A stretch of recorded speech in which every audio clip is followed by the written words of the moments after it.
Hello.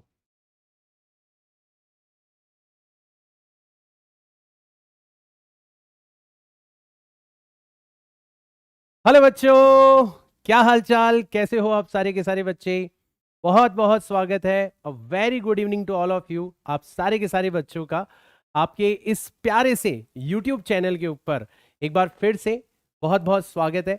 Ashish Singh lectures का ये platform Hindi माध्यम के जो बच्चे हैं, हिंदी माध्यम के विद्यार्थियों को, हर एक उस बच्चे तक जो कि भारत के एक्चुअल में ग्रामीण परिवेश से बिलोंग करता है और भारत के दूर दराज के स्थानों पर बिलोंग करता है, उन बच्चों तक क्वालिटी एजुकेशन पहुंचाने की मुहिम में जो लगा हुआ ये प्लेटफॉर्म है आशीष सिंह लेक्चर, उस प्लेटफॉर्म पर आप सारे के सारे बच्चों का स्वागत है।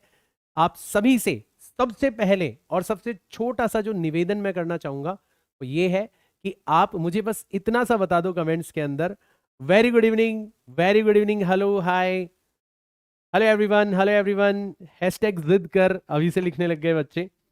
Very good evening to all of you. हाँ, छोटा सा निवेदन ये है कि आप लोगों को मुझे कमेंट्स के अंदर बताना है मेरी आवाज एकदम परफेक्ट है। यस, आवाज क्लियर होनी चाहिए, क्लास एकदम क्लियर होनी चाहिए, and then we will start this धमाकेदार सेशन। तो देखो, आपने सुना होगा कि जब नया साल आता है ना, तो उस नए साल के दिन हम जो भी काम करते हैं, जो भी काम करते हैं और जिस ऊर्जा के साथ में करते हैं, जिस एनर्जी के साथ में करते हैं, पूरे साल भर हमारा काम उसी तरीके से होता है और उसी एनर्जी के साथ में होता चला जाता है। मतलब ये कहीं ना कहीं साइकोलॉजिकली अफेक्ट करता है। अब आप बोलोगे सर बात तो सही कह रहे हो आप, लेकिन अभी कौन सा नया साल है? नया साल तो 1 जनवरी से स्टार्ट होता है। तो आप सभी लोगों को मैं याद दिलाना चाहूंगा कि हमारी जो भारतीय संस्कृति है जिसमें हम विक्रम संवत को यूज करते हैं, उसका जो नया साल है वो नवरात्रों के साथ में, जो चैत्र मास के नवरात्रे हैं वहां से नया साल स्टार्ट होता है। और कहीं ना कहीं एक्चुअल में आप प्रकृति को देखोगे, प्रकृति की जो ऋतुएं हैं उनके क्रम को देखोगे, तो this is the right time to start a new thing. और इसीलिए हमने आप सारे बच्चों के लिए जो फोर्स बैच है उसकी शुरुआत आज के दिन से करी है।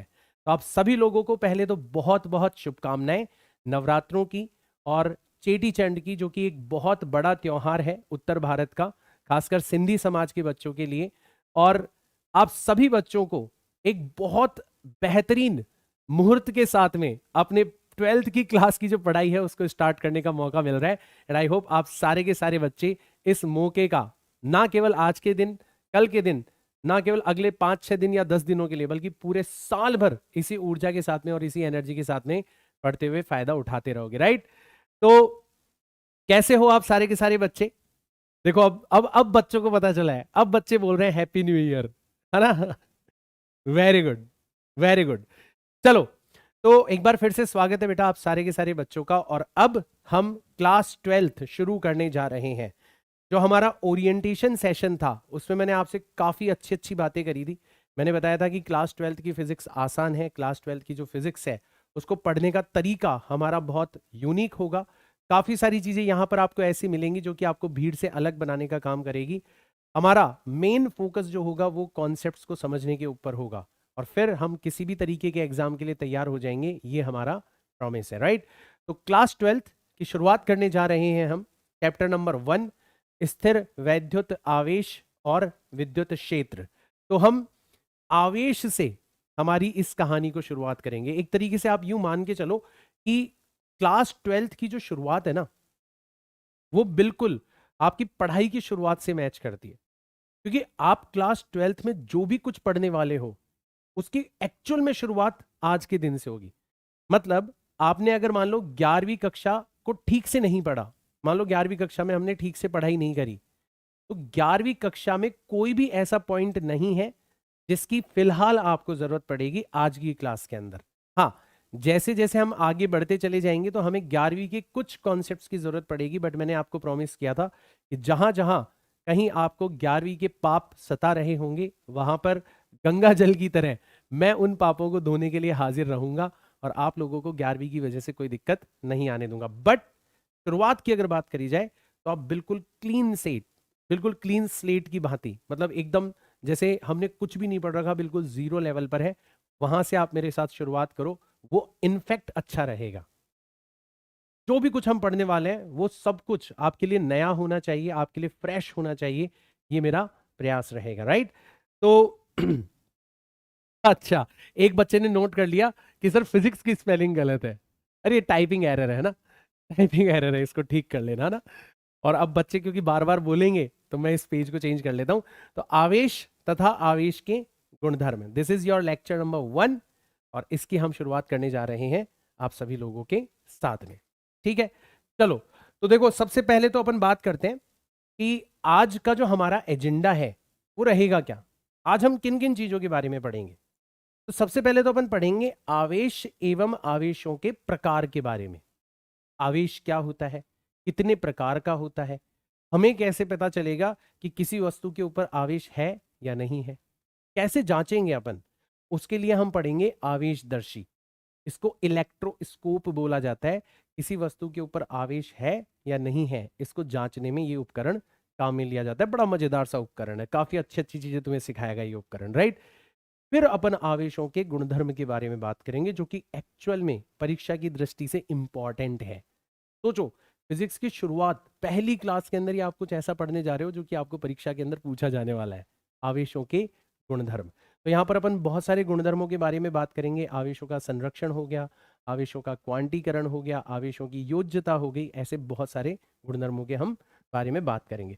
और फिर हम हमारा जो असली टॉपिक है, जहां से एक्चुअल में आपको 11th क्लास के जो पाप है वो हो सकता है सताने लग जाए, बट मेरी वजह से नहीं सताएंगे, वो है गुलाम बल। क्योंकि हम बल के बारे में पढ़ रहे हैं जो कि हमने क्लास 11th में पढ़ा था।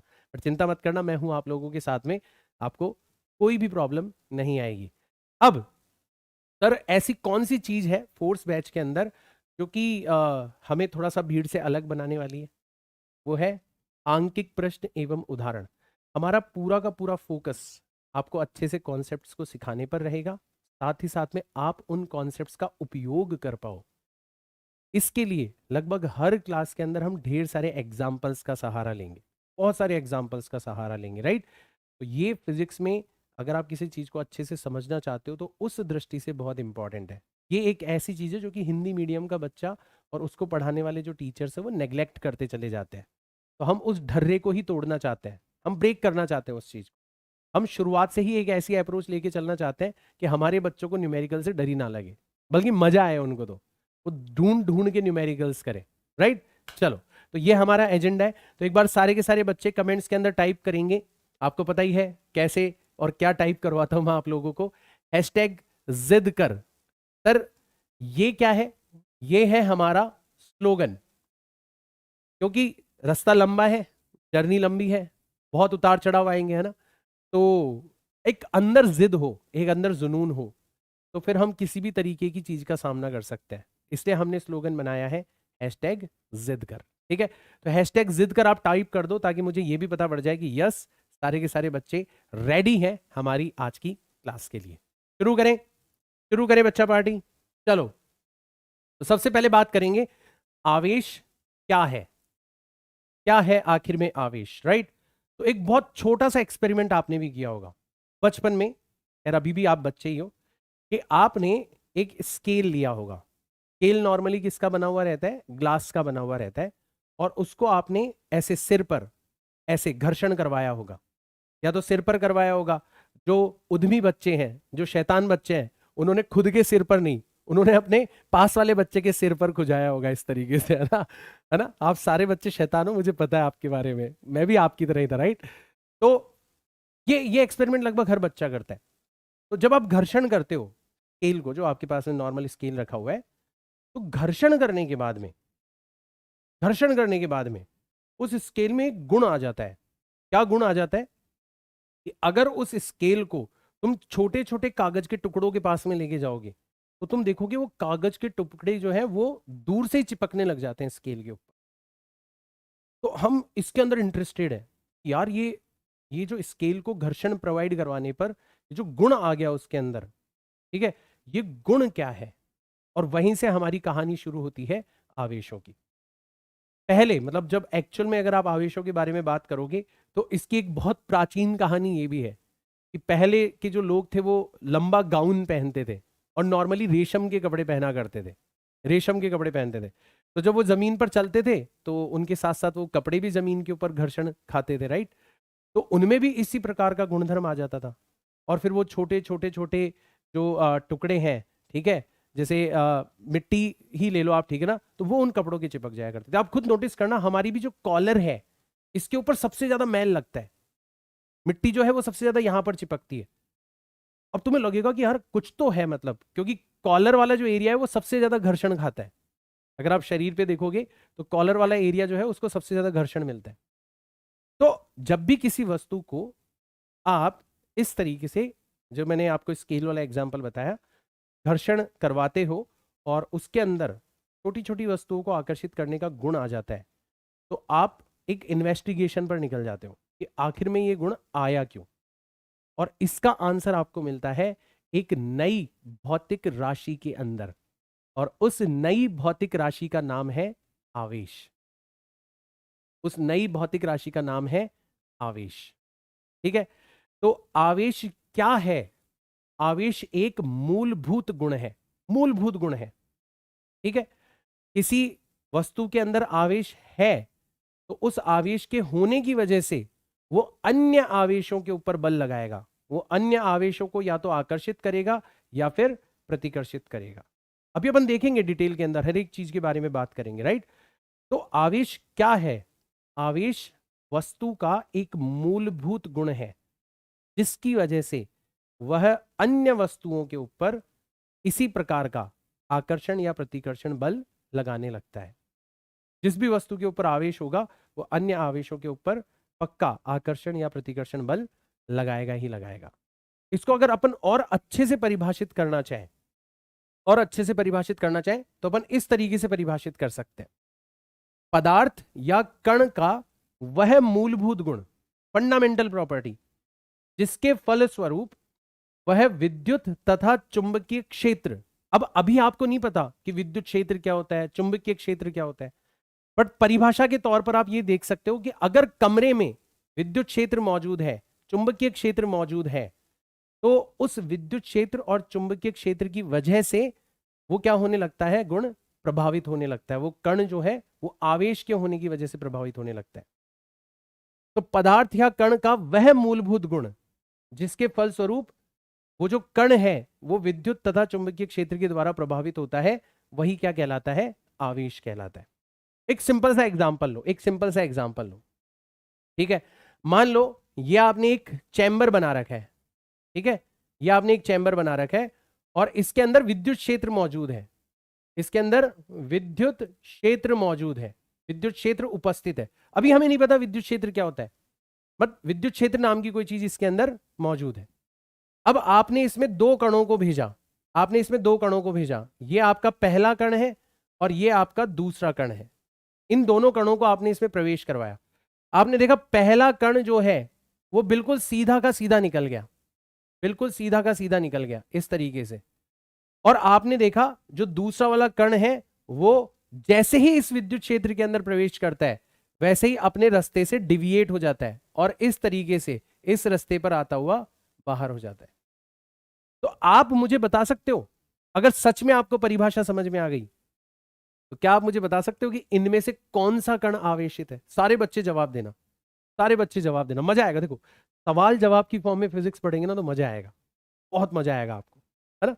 और मैं जानता हूं जब आपको चीजें समझ में आती है ना, अपने आप आपका जवाब देने का मन करता है। अब आप में से देखना मैक्सिमम बच्चे जवाब दे देंगे इसका सही सही कि हाँ यार सर ने बहुत अच्छे से समझा दिया कि जिस भी कण पर आवेश होगा वो पक्का विद्युत क्षेत्र से प्रभावित होगा। इसको उल्टा कह लो कि जो कण विद्युत क्षेत्र से प्रभावित हो रहा है पक्का वही कण आवेशित कण है। और आप देखो यहां पर झड़ी लग गई आंसर की, आप देखो यहां पर झड़ी लग गई। पक्का आपका पहला कण जो है वो तो अनआवेशित है। कैसा कण है?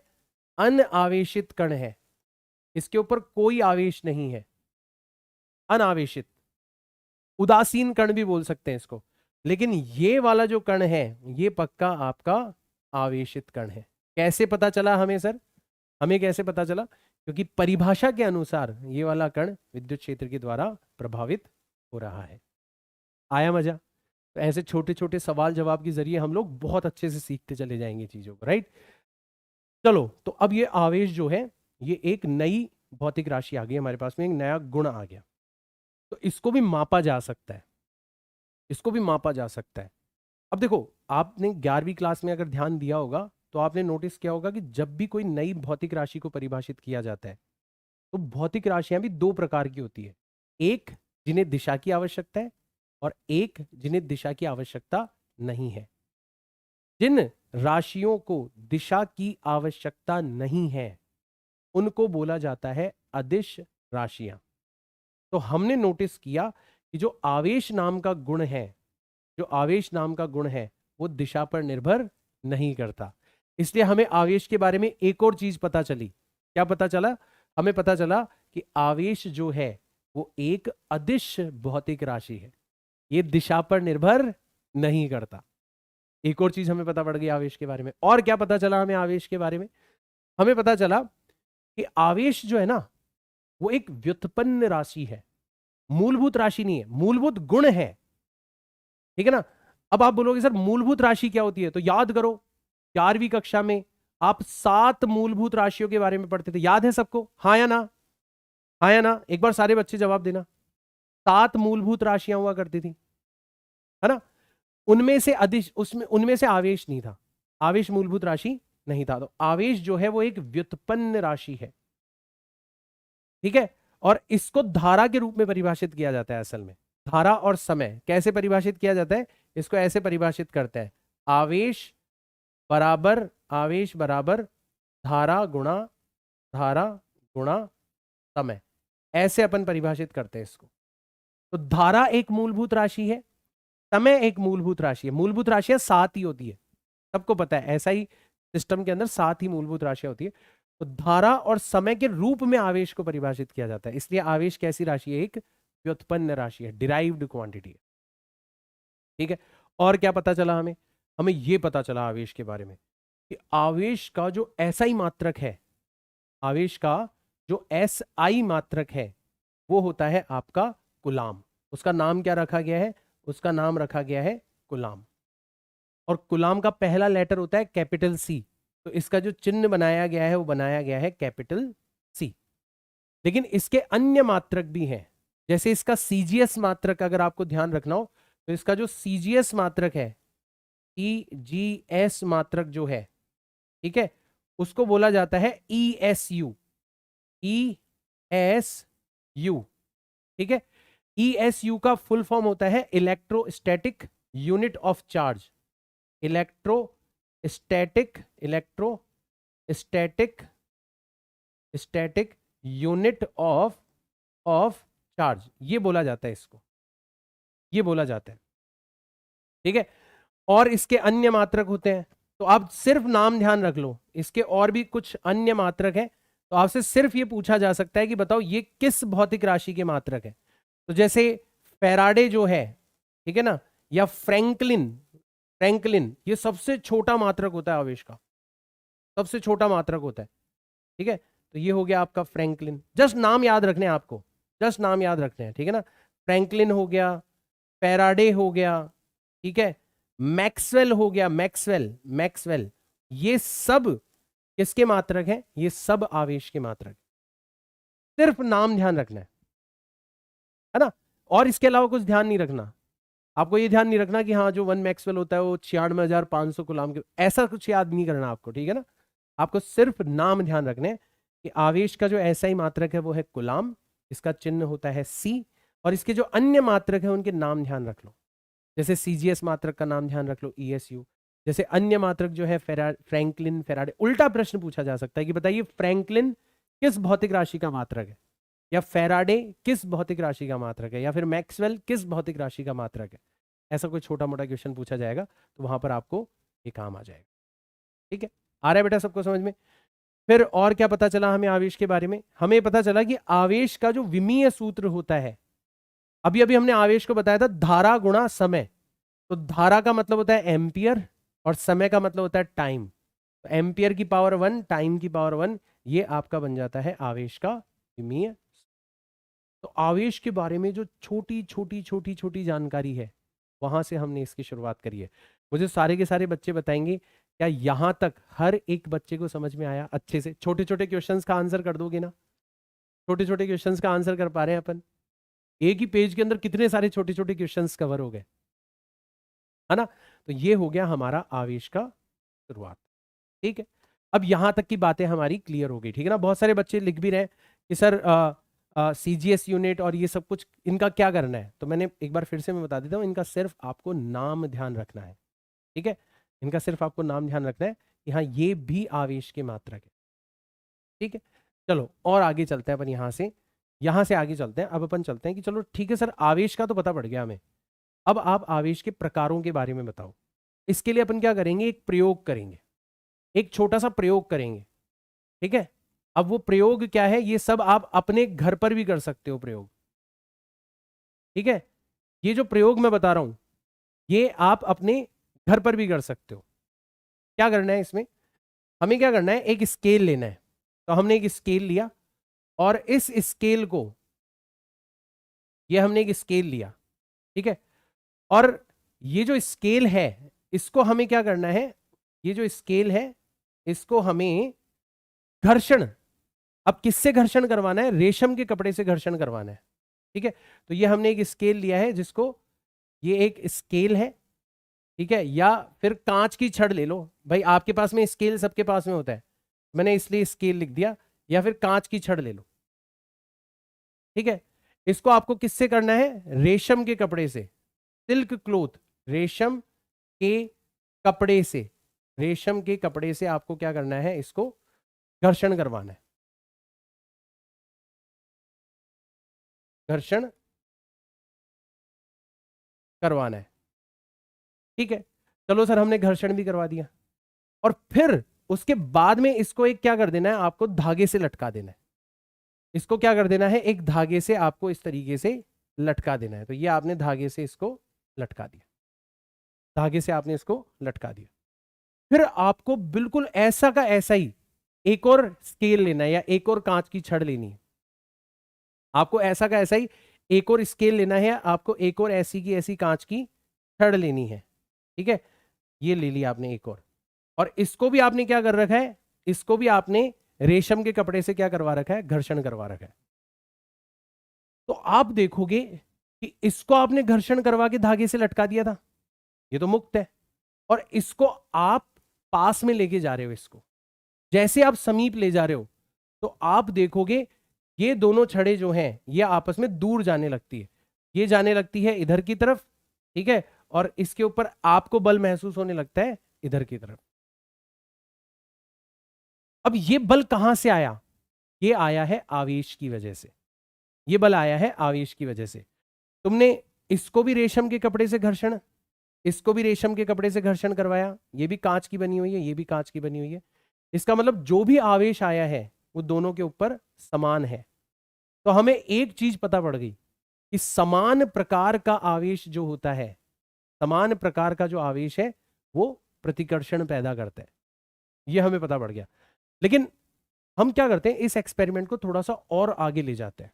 अब की बार हम क्या करते हैं, अब की बार हम वापस से, ये तो है हमारी कांच की छड़, ये तो है हमारी कांच की छड़, ठीक है, और इसको वापस से हमने रेशम के कपड़े से घर्षण करवा के क्या कर दिया, ऐसे धागे से लटका दिया। ठीक है, तो ये जो कांच की छड़ है इसको हमने वापस से, ठीक है, ये हो गई हमारी कांच की छड़, वही वाली छड़ है, ठीक है, और इसको वापस से हमने क्या करा है, रेशम के कपड़े से हमने क्या करवा दिया, इसको रेशम से हमने इसको घर्षण करवा दिया। ठीक, अब की बार हम क्या करते हैं, अब की बार हम क्या करते हैं, अब की बार हम इसके पास में लेके आते हैं एबोनाइट छड़, तो मैं अलग कलर से बना देता हूं। अब की बार हम इसके ऊपर, इसके पास में लेके आते हैं कौन सी वाली छड़, अब की बार हम लेके आते हैं इसके पास में, तो ये वाली जो छड़ है, ये वाली जो छड़ है ये एक प्रकार का प्लास्टिक होता है जिसको अपन बोलते हैं एबोनाइट। ठीक है, एबोनाइट, ठीक है, तो एबोनाइट की छड़ है ये, ठीक है, एबोनाइट की छड़ है, और इसको हमने बिल्ली की खाल या फर बोलते हैं अपन उसको, या ऊन भी ले सकते हो, ठीक है ना, तो बिल्ली की खाल से हमने क्या करवाया है, इसको घर्षण करवाया। अब जब भी मैं बच्चों को ये चीज पढ़ाता हूँ ना तो बहुत सारे बच्चे मजे लेते हैं कि सर ये एक्सपेरिमेंट करने के लिए तो हमें बिल्ली को पकड़ना पड़ेगा है ना, फिर बेचारी बिल्ली हाथ में आएगी, ठीक है, तो उसको कुछ देना पड़ेगा खाने वाने के लिए, वरना बिल्ली थोड़ी ना तैयार बैठी है कि आओ एमोनाइट की छड़ को रगड़ो मेरी खाल के ऊपर, राइट। बट ये जस्ट एक एग्जाम्पल है, मतलब एक्चुअल में क्या होता था कि ये प्रयोग जो है ये बहुत पुराने प्रयोग है, ठीक है ना, और ये नॉर्मली वेस्टर्न कंट्रीज के प्रयोग है जहां पर बहुत ज्यादा ठंड पड़ती है और जहां पर नॉर्मली लोग फर वाले कपड़े पहनते हैं, खाल वाले कपड़े पहनते हैं, है ना। तो बहुत सारे बच्चे मजे लेने की कोशिश करते हैं बट ऐसा है नहीं, ठीक है। तो ये वाली चीज हो गई। तो ये कांच की छड़ है जिसको तुमने रेशम से घर्षण करवाया था, और ये एबोनाइट की छड़ है जिसको तुमने बिल्ली की खाल से घर्षण करवाया है, ठीक है। अभी ये डिटेल में मत जाना कि सर बिल्ली कहां से पकड़ के लेके आए, वो सब छोड़ो, है ना। अब ये हुआ क्या, हमने देखा जैसे ही घर्षण करवाया ना, तो अब की बार क्या पैदा हुआ, अब की बार आकर्षण, ये जो है ये इसकी तरफ क्या होने लग गई, आकर्षित होने लग गई। पहले क्या पैदा हुआ था, पहले यहां पर पैदा हुआ था प्रतिकर्षण, पहले यहां पर पैदा हुआ था प्रतिकर्षण, और अब की बार यहां पर क्या पैदा हो रहा है, यहां पर पैदा हो रहा है आकर्षण।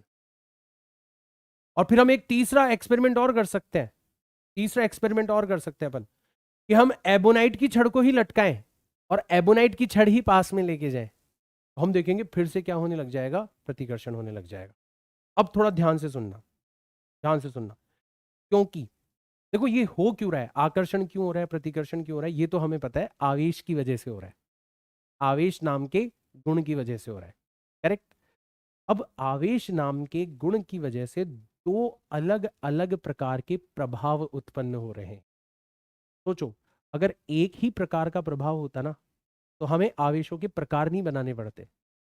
जैसे द्रव्यमान का कोई प्रकार नहीं होता, द्रव्यमान कभी भी धनात्मक ऋणात्मक नहीं होता, क्योंकि द्रव्यमान की वजह से जो गुरुत्वाकर्षण बल उत्पन्न होता है वो सदैव आकर्षण होता है, सदैव। यहां पर ऐसा नहीं है, यहां पर आवेश की वजह से जो बल उत्पन्न हो रहा है वो आकर्षण भी है और प्रतिकर्षण भी है। इसका मतलब हमें पता पड़ गया कि अंदर ही अंदर आवेश के दो मूलभूत प्रकार होते हैं, दो प्रकार का आवेश होता है। एक प्रकार के आवेश को बोला जाता है धनात्मक आवेश, और एक प्रकार के आवेश को बोला जाता है ऋणात्मक आवेश। बेंजामिन फ्रैंकलिन एक महान वैज्ञानिक भी थे और अमेरिका के काफी फेमस पर्सनैलिटी रहे हैं, ठीक है, फादर ऑफ अमेरिका भी बोला जाता है इनको, ठीक है। तो बेंजामिन फ्रैंकलिन जो थे, उन्होंने सबसे पहले इस परिपाटी का चलन चलाया था। उन्होंने सबसे पहले एक प्रकार के आवेशों को ऋणात्मक आवेश कहना स्टार्ट कर दिया। तो उनका जो विपरीत आवेश था, जो विपरीत प्रकार का बल उत्पन्न कर रहा है, वो क्या कहलाने लगा, वो धनात्मक आवेश कहलाने लगा। तो हमने नाम रखने में ज्यादा दिमाग नहीं लगाया, हमने सिर्फ और सिर्फ ये जान लिया कि आवेश जो है उसकी वजह से दो प्रकार के प्रभाव उत्पन्न हो रहे हैं, यानी कि पक्का आवेश भी दो प्रकार का होना चाहिए। और उन दोनों प्रकारों के नाम हमने रख दिए, एक का नाम ऋणात्मक और एक का नाम धनात्मक। अब हमें पता है, अब तो हम इतना आगे बढ़ चुके हैं, तो अब हमें पता है कि जब तुम कांच की छड़ को रेशम के कपड़े से घर्षण करवाते हो तो इसके ऊपर जिस प्रकार का आवेश आता है वो कहलाता है आपका धनात्मक आवेश। इसके ऊपर किस प्रकार का आवेश आ जाता है, इसके ऊपर धनात्मक आवेश आ जाता है। तो देखो इसके ऊपर भी धनात्मक आवेश आ गया, और ये भी कांच की छड़ है, इसको भी तुमने रेशम के कपड़े से घर्षण करवाया है, तो इसके ऊपर भी कैसा आवेश आ जाएगा, इसके ऊपर भी धनात्मक आवेश आ जाएगा। तो दोनों समान आवेशित होने की वजह से एक दूसरे को क्या कर रहे हैं, प्रतिकर्षित। जबकि हमने देखा कि यहां पर कांच की छड़ पे तो धनात्मक आवेश आया, कांच की छड़ पे तो कैसा आवेश आया है, धनात्मक, बट ये और ये आकर्षित हो रही है, यानी कि पक्का इसके ऊपर जो आवेश होना चाहिए वो इस वाले के विपरीत होना चाहिए। तो हमें पता चला कि इसके ऊपर जो आवेश होता है वो कैसा आवेश होता है, वो होता है ऋणात्मक आवेश। एबोनाइट की छड़ को बिल्ली की खाल से रगड़ने पर किस प्रकार का आवेश आ जाता है, ऋणात्मक आवेश आ जाता है। तो इस प्रयोग के द्वारा हमने ये जान लिया कि आवेश दो फ्लेवर्स के अंदर पाया जाता है। जैसे आइसक्रीम के फ्लेवर्स होते हैं वैसे आवेश के दो फ्लेवर्स होते हैं, एक का नाम है ऋणात्मक और एक का नाम है धनात्मक। हमें ये भी पता चल गया, हमें ये भी पता चल गया कि समान आवेश जो हैं वो सदैव एक दूसरे को क्या करते हैं, प्रतिकर्षित करते हैं। ये पता पड़ गया हमें कि समान आवेश एक दूसरे को क्या करते हैं, प्रतिकर्षित करते हैं। ठीक है, समान आवेश एक दूसरे को क्या करेंगे, प्रतिकर्षित करेंगे। और विपरीत आवेश जो हैं, विपरीत आवेश जो हैं वो एक दूसरे को क्या करते हैं, विपरीत आवेश होने पर क्या उत्पन्न होता है, आकर्षण उत्पन्न। ये भी हमें पता पड़ गया, ये भी हमें पता पड़ गया। ठीक है, एक और चीज बताता हूं मैं, एक और चीज बताता हूं, हालांकि ये बहुत सारे बच्चों को नहीं पता होती, आई होप आप में से भी बहुत सारे बच्चों को ना पता हो। अगर अगर एक आप आवेशित चालक लो, ठीक है, एक आप आवेशित चालक लो और एक आप लो उदासीन चालक, एक आप लो उदासीन चालक। ठीक है, एक आवेशित चालक है और एक उदासीन चालक है। अब चालक का मतलब क्या होता है, जो आवेश को बहुत आसानी से प्रवाहित कर ले। ठीक है, बहुत डिटेल में पढ़ेंगे अपन इसके बारे में, बट एक छोटा सा पॉइंट बता रहा हूं कि एक आवेशित चालक जो होता है, भले ही धनात्मक हो भले ही ऋणात्मक हो, फर्क नहीं पड़ता, भले ही धनात्मक हो भले ही ऋणात्मक हो, आवेशित होना चाहिए। और दूसरा चालक आपका कैसा है, उदासीन। तो वैसे तो इन दोनों के बीच में कोई बल नहीं होना चाहिए, क्योंकि एक वस्तु आवेशित है और एक उदासीन है। लेकिन ध्यान से सुनना बेटा, लेकिन इन दोनों के बीच में आपको एक हल्का आकर्षण होते हुए दिखाई देगा, एक हल्का आकर्षण होते हुए नजर आएगा। इन दोनों के बीच में एक हल्का आकर्षण होते हुए नजर आएगा। आ रहा है बेटा सबको समझ में? एक बार मैं आपकी कमेंट्स पढ़ लेता हूं। सर कांच की छड़ पर पॉजिटिव, एबोनाइट की छड़ पर नेगेटिव क्यों आया? बेटा देखो, इसमें क्यों का आंसर रिलेवेंट नहीं है। इसमें क्यों, इसमें हमने सिर्फ परिपाठी बनाई है, हमने परिपाटी बनाई है कि कांच की छड़ पर जिस प्रकार का आवेश आ जाता है उसको हमने धनात्मक कहना स्टार्ट कर दिया, और एबोनाइट की छड़ पर क्योंकि विपरीत प्रकार का आवेश आ रहा है तो उसको हमने ऋणात्मक कहना स्टार्ट कर दिया, है ना। तो ऐसा कुछ नहीं है कि अंदर ही अंदर हम देख रहे हैं कि प्लस लिखा हुआ है माइनस लिखा हुआ है सिर पे, ऐसा नहीं है, ठीक है ना। ये जस्ट हमने एक परिपाठी बनाई है, ठीक है। ठीक है बेटा, आ रहा है बेटा सबको समझ में? चलो चलो, एक बच्चा लिख रहा है कि सर ये एक्सपेरिमेंट करने गए हम और हमें बिल्ली ने नोच लिया। बार बार एक बच्चा कमेंट कर रहा है, आपके कमेंट्स काफी फनी है, ठीक है। तो अब ये थोड़ा सा इंपॉर्टेंट है, ये एक इंपॉर्टेंट बात है जो कि आपको ध्यान में रखनी है, ये एक इंपॉर्टेंट बात है जो कि आपको ध्यान में रखनी है कि आवेशित चालक और उदासीन चालक के बीच में भी एक हल्का आकर्षण पाया जाता है। क्यों पाया जाता है उसका आंसर हम थोड़ा सा बाद में देंगे, क्यों होता है उसका आंसर अपन थोड़ा सा बाद में देखेंगे, ठीक है। तो समान आवेश प्रतिकर्षित करेंगे, विपरीत आवेश एक दूसरे को आकर्षित करेंगे। आवेशित चालक और उदासीन चालक जो है उनके बीच में एक हल्का आकर्षण पाया जाएगा, ठीक है। यहां तक की बात हमें हमें समझ में आ गई। अगर हम उदाहरणों की बात करें, अगर हम ऋणात्मक आवेश के उदाहरणों की बात करें, ठीक है, अगर हम ऋणात्मक आवेश के उदाहरणों की बात करें, ठीक है, तो बहुत सारे प्रकृति में आवेश ऋणात्मक है, ठीक है। तो अगर हम ऋणात्मक आवेशों की बात करें तो जैसे इलेक्ट्रॉन जो होता है, इलेक्ट्रॉन, इसके ऊपर जो आवेश होता है वो भी ऋणात्मक आवेश होता है, ठीक है। जैसे बीटा कण जो होता है, बीटा कण, इसके ऊपर भी कैसा आवेश होता है, ऋणात्मक आवेश होता है।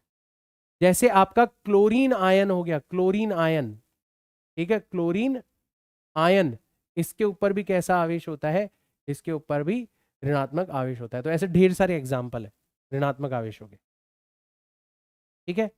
बड़ा आवाज आ रही है? बढ़िया। एक बच्चे के अलावा सब बच्चों को आवाज आ रही है ना? एक बच्चा लिख रहा है ग्लिच आ रही है, तो ऐसा तो कुछ थोड़ी ना है, ठीक है। बीच में आया होगा, वो थोड़ा सा मेरे हाथ से टकरा गया था। ऐसे आपका जो धनात्मक आवेश है इसके भी बहुत सारे एग्जाम्पल है, ठीक है। जैसे प्रोटॉन जो होता है, प्रोटॉन, है ना, ये धनात्मक आवेशित कण होता है, ठीक है। जैसे पॉजिट्रॉन करके एक कण होता है, पॉजिट्रॉन, ये भी आपका धनात्मक आवेशित कण है, ठीक है। एल्फा कण के बारे में आपने सुना होगा, एल्फा कण, ये भी आपका धनात्मक आवेशित कण है। और सोडियम आयन, ये सब केमिस्ट्री में पढ़ते हो आप, बेसिक बहुत, ठीक है ना। तो सोडियम आयन, ये भी आपका धनात्मक आवेशित कण है। ऐसे ढेर सारे एग्जाम्पल है, तो इनसे तो क्या घबराना, ठीक है। तो ऐसे हमारे कुछ एग्जाम्पल्स हैं, इनसे अपन बार बार रूबरू होते रहेंगे, ठीक है, तो ये सारी की सारी चीजें आपको ध्यान में रखनी। आ गया अच्छे से समझ में यहां तक? तो आवेश क्यों दो प्रकार का होता है वो हमें इस प्रयोग से पता चला। एक का नाम हमने रखा धनात्मक, एक का नाम हमने रखा ऋणात्मक, ठीक है। और हमने फिर छोटी छोटी छोटी छोटी बातें इन दोनों आवेशों के बारे में इकट्ठी कर दी। एक एक चीज अच्छे से क्लियर हो गए? एक एक चीज अच्छे से क्लियर हो गई? देखो मैं आपको दो तीन छोटी छोटी बातें और बताऊंगा, अभी थोड़ा सा सब्र रखो, है ना, मजा आएगा आपको। मतलब मैं ऐसी ऐसी चीजें बताऊंगा जहां पर मैक्सिमम बच्चे गलती कर जाते हैं, ठीक है ना।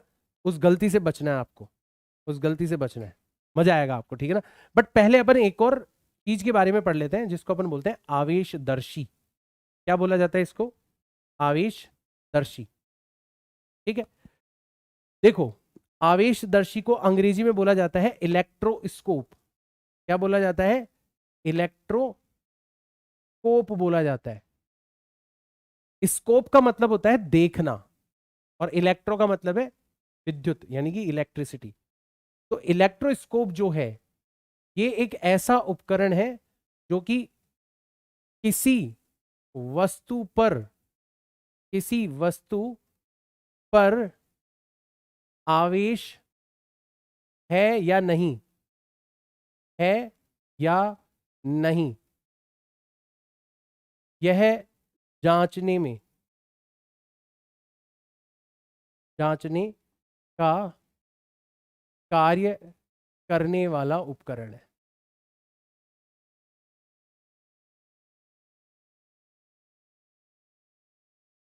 ठीक है, बहुत सिंपल सा उपकरण है। अब हम एक ऐसा उपकरण बनाने वाले हैं जिसका काम सिर्फ इतना सा होगा कि तुम किसी भी वस्तु के ऊपर ये पता कर सकते हो कि आवेश है या नहीं। देखो किस प्रकार का आवेश है ये तुम नहीं पता कर सकते, किस प्रकार का आवेश है ये नहीं पता कर सकते, सिर्फ इतना पता कर सकते हो कि आवेश है या नहीं। ठीक है, चलो अब देखो मजा आएगा। होता कैसा है ये कुछ ऐसा दिखता है, ये कुछ ऐसा दिखता है। इसमें क्या होता है? इसमें एक होती है आपकी कांच की निर्वातित बोतल। फ्लास्क ले लो कांच का, निर्वातित का मतलब है जिसमें से तुमने सारी की सारी हवा को बाहर निकाल दिया। कांच की बोतल इसलिए ताकि उसके अंदर क्या हो रहा है ये तुम देख सको, है ना। सिंपल कांच की बोतल ले ली हमने, ठीक है ना। फिर हमने इसको एयर टाइट कर रखा है, मतलब निर्वातित कर रखा है। और ये एक धातु की बनी हुई चकती है, और ये धातु की बनी हुई छड़ से जुड़ी हुई है। अब इस छड़ से नीचे दो पन्नियां या दो पत्रियां, लीव्स, जैसे पेड़ के पत्ते नहीं होते वैसे झिल्लियां ले लो दो, तो ये स्वर्ण पत्रियां होती है। आप बोलोगे यार ये तो बड़ा महंगा इंस्ट्रूमेंट है, अगर कहीं दिख जाए हमारे इधर उधर लैब में तो हम एक्सपेरिमेंट बाद में करेंगे, पहले इसको फोड़ के अंदर से सोने की जो पत्रियां हैं उनको पहले बाहर निकालेंगे, है ना। नहीं नहीं नहीं नहीं, ऐसा नहीं है। अगर तुम हमारे ASL प्लेटफॉर्म के सुभाष सर के, आशीष सर के, विक्रम सर के विद्यार्थी हो, रेणु मैम के विद्यार्थी हो, तो तुम कभी भी ऐसा नहीं करोगे। क्योंकि यार देखो ये फिजिक्स केमिस्ट्री बायोलॉजी ये तो फिर भी हम आपको पढ़ा रहे हैं 11वीं 12वीं में, तुम पढ़ जाओगे सीख जाओगे। लेकिन जो कैरेक्टर के गुण है ना, व्यक्तित्व के जो गुण है, वो तुम्हें तुम्हारे मम्मी पापा ने, तुम्हारे आसपास के परिवेश ने सिखाए हैं, वो बहुत बहुत बहुत ज्यादा इंपॉर्टेंट होते हैं। ठीक है ना, ईमानदारी हो गई, है ना, मजा कर रहा हूं मैं, ठीक है ना। खैर, तो ये बड़ा मस्त सा इंस्ट्रूमेंट है। तो सिंपल सा इंस्ट्रूमेंट है, अब आपको देखना है कि यार ये काम कैसे करता है, किस तरीके से ये काम करता है, ठीक है ना। तो काम कैसे करता है? जब भी हमें ये जांचना है कि किसी वस्तु के ऊपर आवेश है या नहीं है, जब भी हमें ये जांचना है कि किसी वस्तु के ऊपर आवेश है या नहीं है, तो हम क्या करेंगे? उस वस्तु को, उस वस्तु को हम क्या करवाएंगे? संपर्क करवाएंगे। यहां पर हमने क्या करवा दिया? हमने वस्तु का, वस्तु का संपर्क करवा दिया। वस्तु को हमने क्या करवा दिया? इस धातु की चकती के ऊपर संपर्क करवा दिया। ठीक, करवा दिया संपर्क। अब क्या होगा कि अगर ये वस्तु आवेशित है, जैसे मैंने यहां पर दिखा रखा है कि ये वस्तु कैसी है, ऋणात्मक आवेशित है। अगर ये वस्तु आवेशित है तो इसका कुछ मात्रा में जो आवेश है वो किसके ऊपर चला जाएगा? धातु की शक्ति पर चला जाएगा। क्यों? क्योंकि धातु आवेश का चालक होता है। धातुएं जो होती है ना वो आवेश की चालक होती है, उनको बस मौका मिलना चाहिए। तो उनको मौका जैसे ही मिला, तुमने जैसे ही संपर्क करवाया, तो इसका कुछ मात्रा में जो आवेश है वो कहां पर चला गया? चकती पर।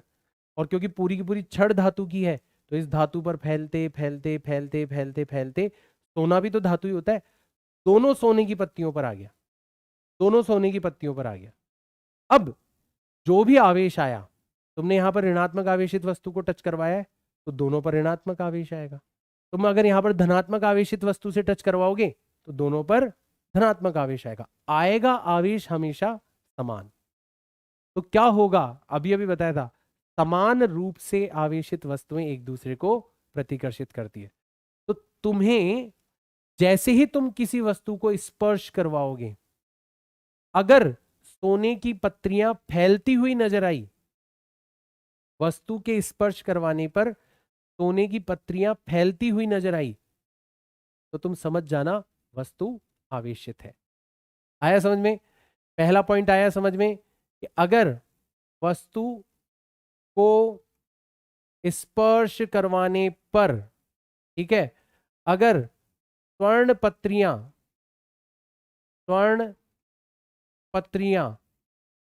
फैलने लगे, दूर जाने लगे, ठीक है ना, इनके बीच की दूरी बढ़ने लगे, तो समझ जाना वस्तु कैसी है, समझ जाना वस्तु आवेशित है। समझ जाना वस्तु कैसी है, वस्तु आवेशित है। ठीक है। और अगर कुछ भी ना हो, पहले भी चिपकी हुई थी, बाद में भी चिपकी हुई रहे, तो फिर समझ जाना वस्तु के ऊपर कोई आवेश नहीं है, वस्तु के ऊपर कोई भी आवेश नहीं है। ये आया सबको अच्छे से समझ में? ये आया सबको अच्छे से समझ में कि आवेशदर्शी इलेक्ट्रोस्कोप जो है वो किस तरीके से काम करता है। बेटा दो बहुत छोटी छोटी बातें बता रहा हूं, उनका आप ध्यान रखना। पहली बात तो आप ये ध्यान रखना कि आवेशदर्शी में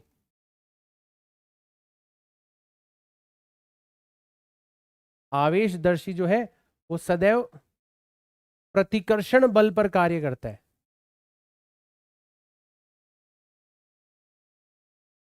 बल के आधार पर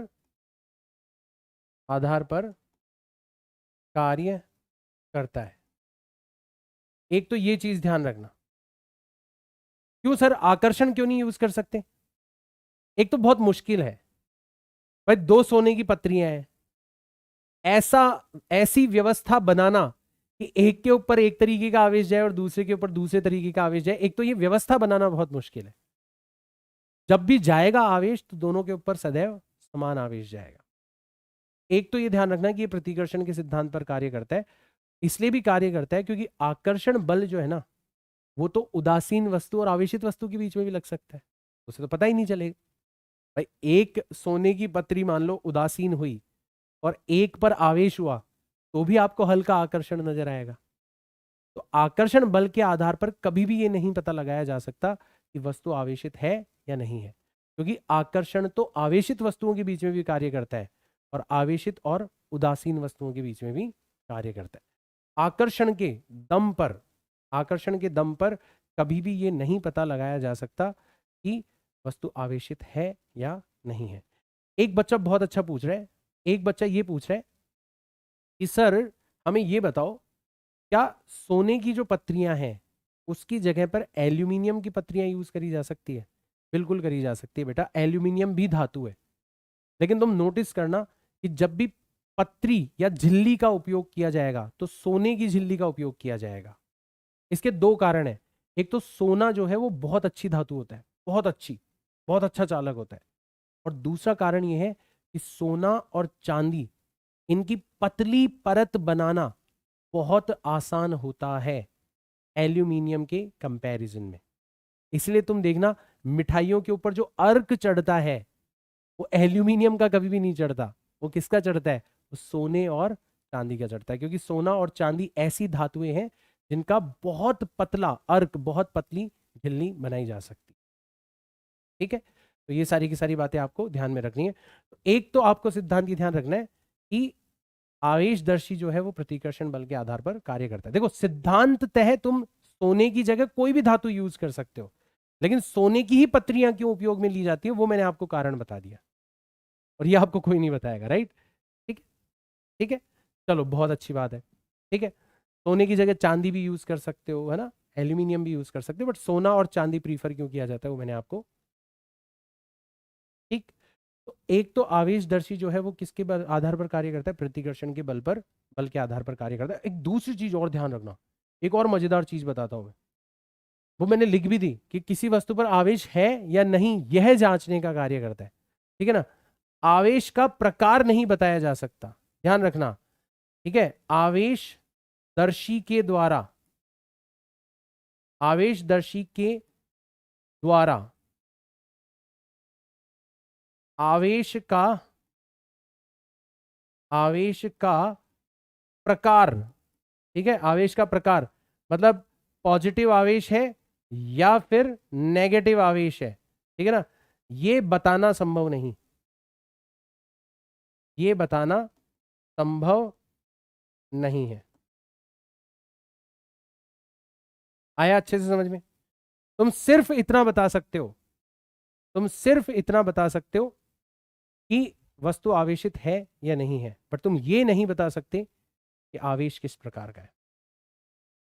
आया सबको समझ में अच्छे से? एक बार सारे के सारे बच्चे कमेंट्स के अंदर बता दो फटाफट से, एकदम क्लियर, एकदम मक्खन।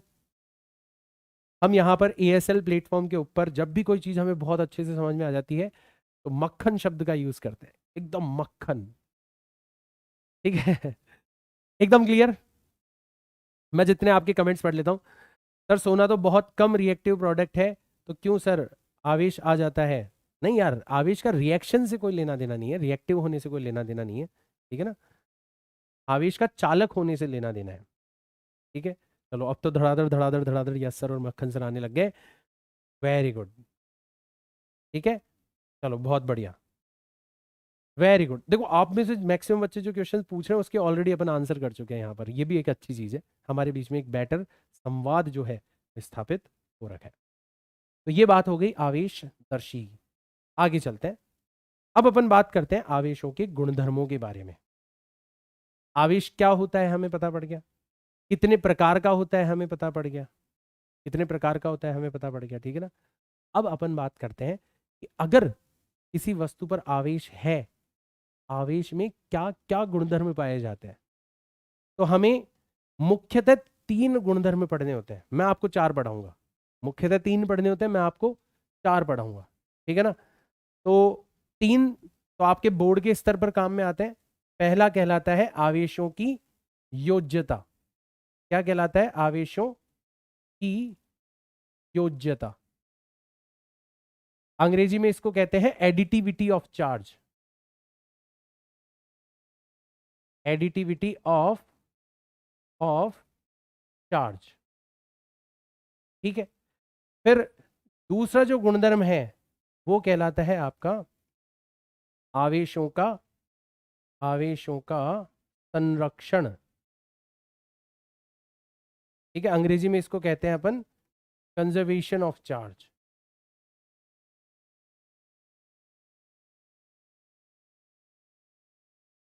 ठीक है। तीसरा जो गुणधर्म है बहुत इंपॉर्टेंट है, इसको अपन बोलते हैं आवेशों का क्वांटीकरण, आवेशों का क्वांटीकरण, या अंग्रेजी में अपन बोलेंगे क्वांटाइजेशन ऑफ, इसके नाम से घबरा मत जाना, क्वांटाइजेशन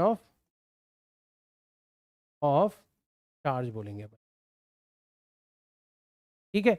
और चौथा, चौथा जो मैं आपको पढ़ाने वाला हूं, बट इसको बोर्ड के स्तर पर पढ़ना जरूरी नहीं है, ठीक है ना, लेकिन अभी हमारे लिए इंपॉर्टेंट होगा क्योंकि मैं आपको कुछ एक दो चीज ऐसी बताऊंगा जो कि बहुत काम आती है, ठीक है ना। तो इसको अपन बोलते हैं invariance of charge, invariance of charge, ठीक है ना। यानी, यानी आवेश की चार्ज, आवेश की, आवेश की गति पर निर्भरता,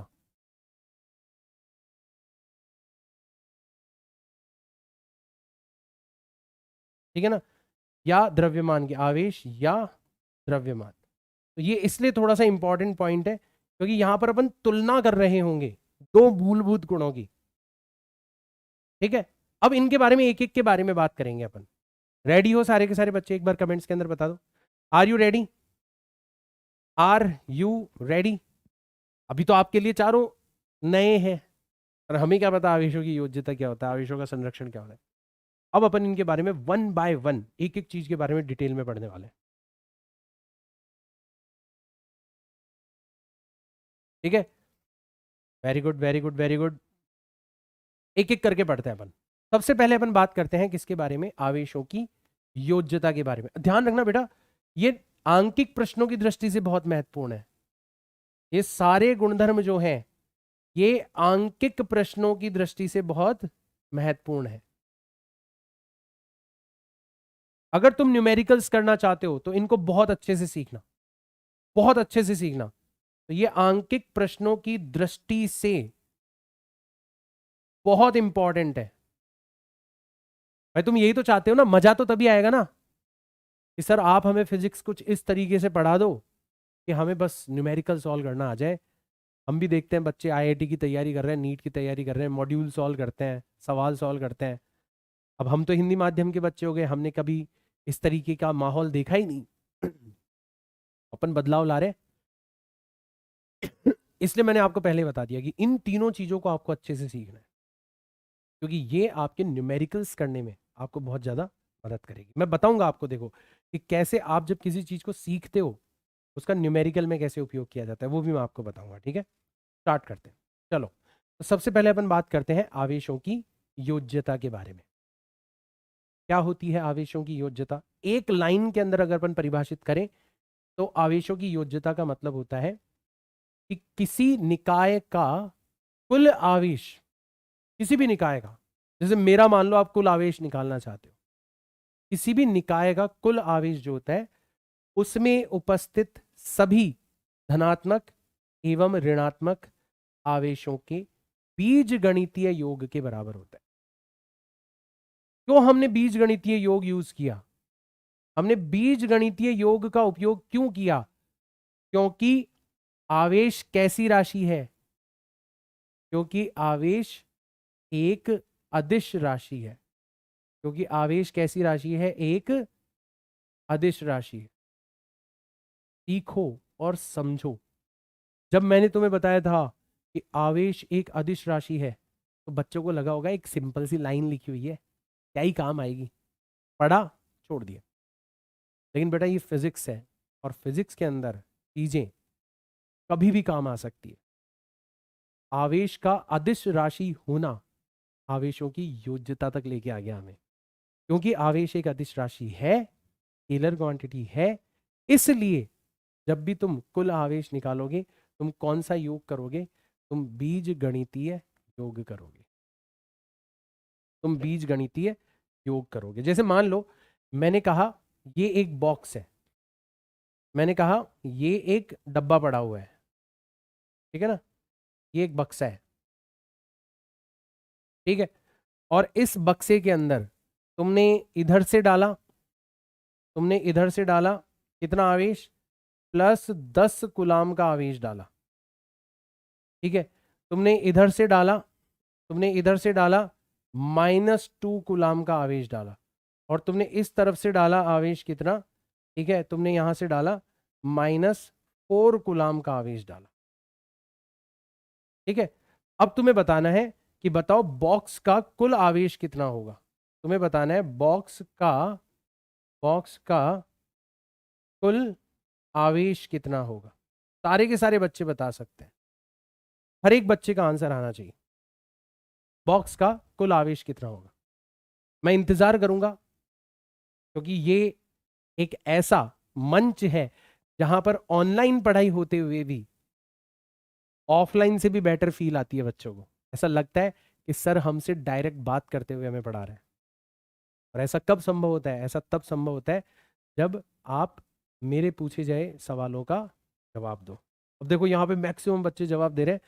मैक्सिमम बच्चों ने इस नियम को बहुत अच्छे से पकड़ लिया कि भाई हमें कुल आवेश निकालना है, और इस नियम के अनुसार कुल आवेश जो होता है वो सभी आवेशों के योग के बराबर होता है। और कैसा योग करना है? हमें बीज गणितीय योग करना है।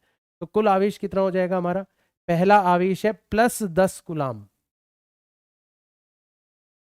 दूसरा आवेश है -2 कुलाम, और तीसरा आवेश है -4 कुलाम। इन सबका बीज गणितीय योग करना है। तो देखो ये तो +10 था, तो इसको तो 10 ही रहने दो। ये प्लस और ये माइनस हो गया -2 कूलम, ये प्लस और ये माइनस, ये भी हो गया -4 कूलम। तो कुल मिला के क्या हुआ, इधर रहा 10, इधर रहा -6, ये दोनों माइनस के जुड़ जाएंगे, और 10 में से 6 गए तो कितना बचेगा आपका, +4 कूलम। ये हो जाएगा आपका आंसर, ये हो जाएगा आपका answer. Very good, very good, very good, very good, very good. ठीक है, चलो एक और चीज करते हैं, एक और चीज करते हैं। ये उदाहरण आपके बहुत काम आएगा, ये उदाहरण आपके बहुत काम आएगा। एक इलेक्ट्रॉन है, एक इलेक्ट्रॉन है, ठीक है, इसका जो आवेश होता है, इसका जो आवेश होता है वो होता है +-E। ई का मतलब होता है 1.6 इंटू 10 की घात -19। ये ई का मतलब होता है 1.6। जब भी अपन ई का उपयोग करेंगे ना, इसका मतलब समझ जाना कौन सी संख्या का उपयोग कर रहा हूं मैं, 1.6 इंटू 10 की घात -19 गुलाम का। माइनस ई का मतलब इलेक्ट्रॉन का आवेश -1.6 इंटू 10 की घात -19 होता है। और यहां पर आपने इसकी अभिक्रिया करवाई एक कण, जो कि इसी का प्रतिकण कहलाता है, इसको अपन बोलते हैं पॉजिट्रॉन। इसको अपन क्या बोलते हैं, पॉजिट्रॉन बोलते हैं। अब पॉजिट्रॉन जो है, इसका आवेश कितना होता है, इसका आवेश होता है आपका +E, ध्यान रखना, ठीक है। तो इसके फल स्वरूप, इसके फल स्वरूप एक फोटोन उत्पन्न होता है। अब आपको ये सारे के सारे नाम अजीब से लग रहे होंगे, बट अभी नामों में कुछ नहीं रखा, अभी नामों में कुछ नहीं रखा। आपको ये ई अजीब सा लग रहा होगा, मैंने बता दिया ये कुछ नहीं है, ये सिर्फ एक संख्या है। ई का मतलब क्या होता है, 1.6 इंटू 10 की घात -19। जब भी मैं लिखूंगा आवेश -E, मतलब समझ जाना -1.6 इंटू 10 की। भाई इतना बड़ा ना लिखना पड़े, इसलिए हमने छोटा रूप बना लिया इसका, इसलिए हमने छोटा रूप बना लिया, ठीक है। तो अभी नामों में, अब तुम सोचोगे यार सर ये फोटोन पता नहीं क्या है, हमें तो फोटोन के बारे में पता ही नहीं। या कोई सोचेगा सर ये पॉजिट्रॉन क्या है, हमें तो पॉजिट्रॉन के बारे में पता ही नहीं है ना। ऐसे तमाम सवाल उठेंगे, बट अभी नाम में कुछ नहीं रहा, अभी हमें इस गुण को देखना है। तुम मुझे बताओ कि फोटोन का, इस अभिक्रिया के अनुसार तुम मुझे बताओ फोटोन का, फोटोन का आवेश कितना होना चाहिए। बहुत आसान क्वेश्चन, कितना होना चाहिए।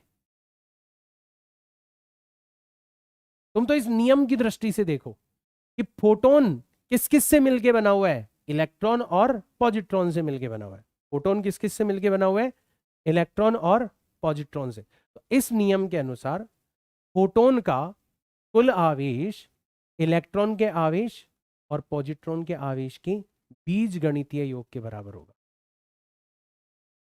और अगर तुम -E और +E का बीज गणितीय यूज एडिशन करोगे, बीज गणितीय योग करोगे, तो तुम्हें आंसर क्या मिलेगा, तो तुम्हें आंसर मिलेगा, तुम्हें आंसर मिलेगा कितना, -E +E बराबर 0।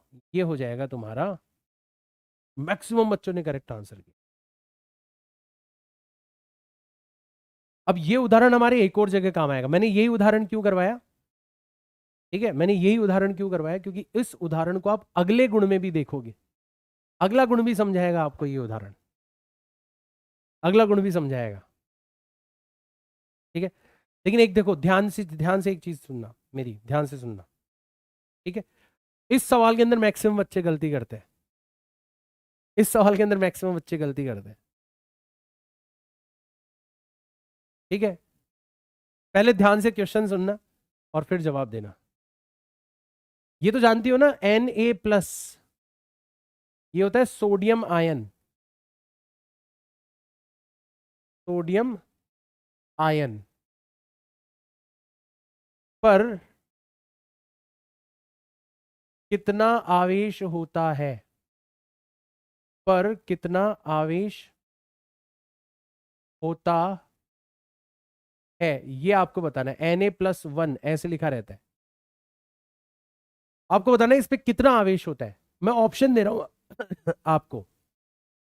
एक दिया मैंने ऑप्शन +1 कुलाम, एक दिया मैंने ऑप्शन -1 कुलाम, एक दिया मैंने ऑप्शन 0 कुलाम, और एक दिया मैंने ऑप्शन +1.6 इंटू 10⁻⁻19 कुलाम। बताओ कौन सा आंसर करेक्ट होना चाहिए।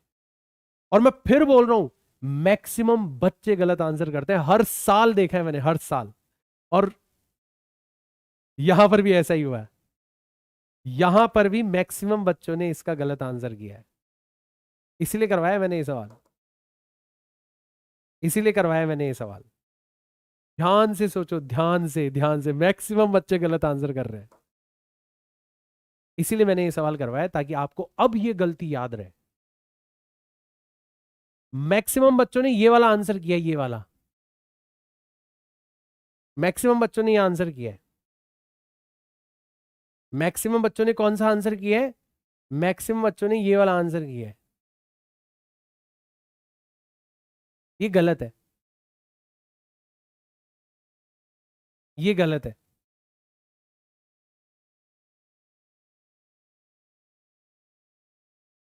अब सुधारोगे आंसर? अब कुछ बच्चों का आंसर करेक्ट आने लग गया। बेटा ये वाला आंसर करेक्ट है आपका, ये वाला आंसर आपका करेक्ट आंसर है।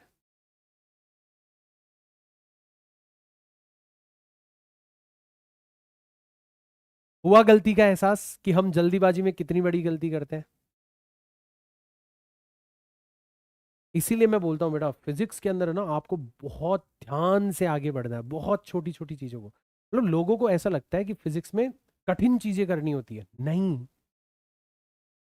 फिजिक्स में अगर तुम बारीक चीजों पर ध्यान नहीं दोगे, या किसी भी सिंपल सी चीज के ऊपर बारीकी से नजर नहीं डालोगे, तो फिर वो चीज तुम्हारे लिए कठिन बन जाएगी।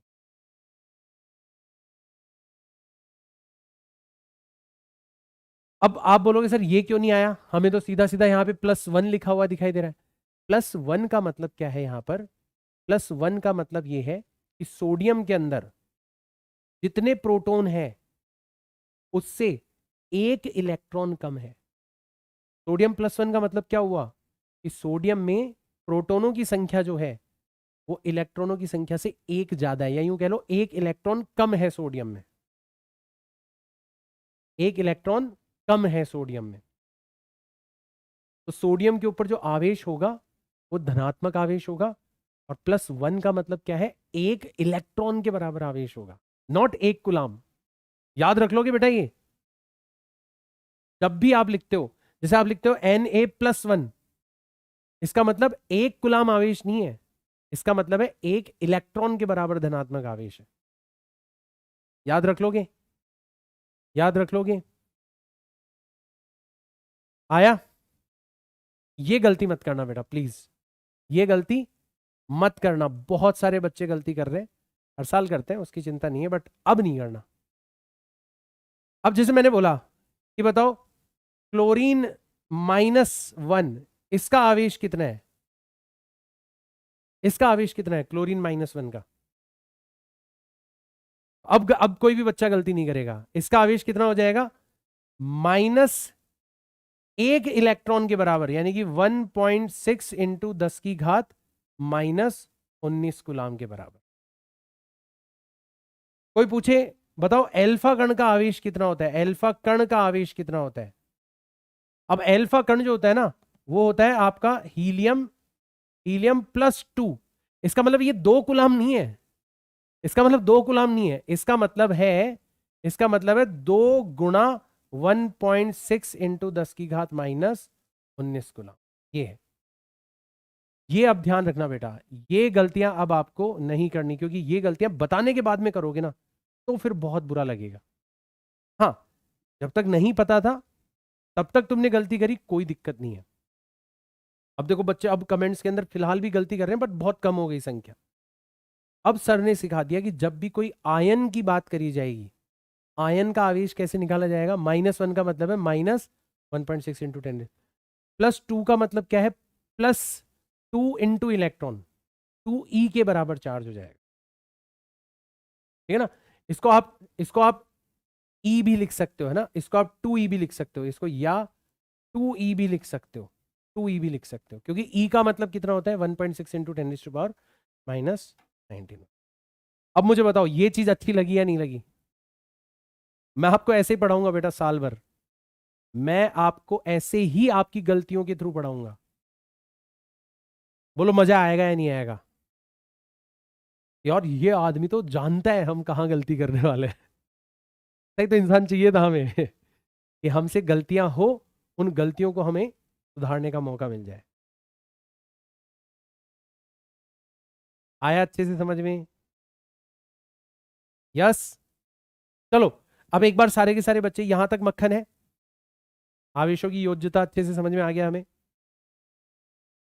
आगे बढ़ते हैं, आगे बढ़ते हैं। ये बहुत इंपॉर्टेंट चीज बताई है मैंने, ध्यान रखना, इसको मैं आगे भी चेक करता रहूंगा। अब अपन बात करते हैं आवेशों का संरक्षण।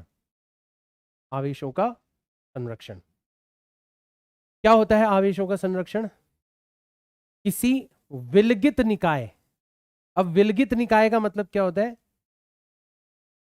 विलगित निकाय का मतलब क्या होता है, शेष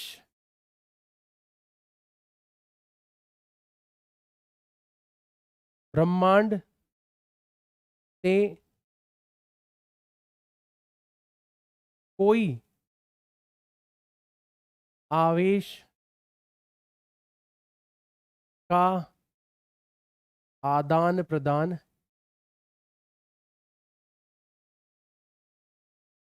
संभव नहीं है। ये होता है विलगित निकाय का मतलब। विलगित निकाय का मतलब, विलगित निकाय का मतलब क्या होता है, विलगित निकाय का मतलब होता है कि आपके निकाय के अंदर आवेशों का आदान प्रदान हो सकता है, बट निकाय का शेष ब्रह्मांड के साथ में कोई आवेशों का आदान प्रदान संभव नहीं है।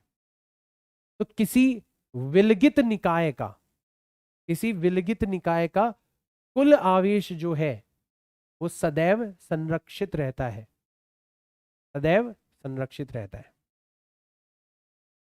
ठीक है, सदैव संरक्षित रहता है। ये बहुत इंपॉर्टेंट है, it's very important, it's very very very important. उदाहरण देखते हैं अपन, उदाहरण की दृष्टि से समझते हैं अपन, उदाहरण की दृष्टि से समझते हैं अपन इसको, उदाहरण की दृष्टि से समझते हैं, ध्यान से समझना। ये आपकी दो समान आवेशित गोले लिए हैं आपने, दो समान आवेशित गोले लिए हैं, ठीक है, समान आवेशित गोले लिए। समान आवेशित का मतलब क्या है, समान गोले हैं, समान मतलब समान धातु से निर्मित। समान आवेशित का मतलब आवेश समान नहीं है, समान धातु से बने, समान धातु से बने, ठीक है ना, ये ध्यान रखना, समान धातु से बने हुए आवेशित गोले हैं, समान धातु से बने हुए क्या है, आवेशित गोले हैं जिनका आकार भी समान। मैं अच्छे से लिख देता हूं इसको। आपने दो आवेशित गोले लिए हैं,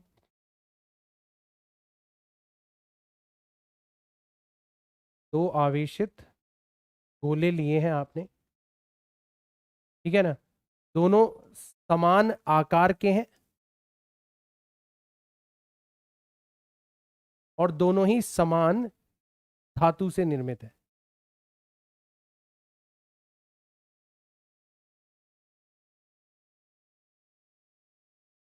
ठीक है, चलो मैं दिखा भी देता हूं आपको। ये आपका पहला गोला हो गया, ठीक है, और ये आपका दूसरा गोला हो गया। तो दोनों का आकार समान है और दोनों समान धातु से निर्मित है, दोनों समान धातु से निर्मित है ना, ठीक है, मैंने डायग्राम में लगभग दोनों का आकार समान बनाया है। दोनों समान आकार के गोले हैं और दोनों समान धातु से निर्मित है। अंतर क्या है? इसके ऊपर प्लस 10 कूलाम का आवेश है और इसके ऊपर माइनस 2 कूलाम का आवेश है। समान आकार है दोनों का, कोई दिक्कत नहीं है, दिख भी रहे हैं। समान धातु से बने हुए हैं, मतलब इनका आंतरिक गुण जो है वो भी समान है, दोनों मान लो सेम धातु के बने हुए। इसके ऊपर आपने प्लस 10 कूलाम आवेश रखा है और इसके ऊपर आपने माइनस 2 कूलाम आवेश रखा है। और ये अवस्था है आपकी संपर्क से पूर्व। ये आपकी अवस्था है संपर्क से पूर्व। अब क्या हुआ, आप इन दोनों गोलों को आपस में संपर्क करवाते हो, ठीक है ना। आप इन दोनों गोलों को क्या करवाते हो? संपर्क करवाते हो। चलो करवाते हैं अपन। तो हमने इन दोनों गोलों का क्या करवाया? आपस में संपर्क करवाया। हमने इन दोनों गोलों का आपस में क्या करवा दिया? संपर्क करवा दिया।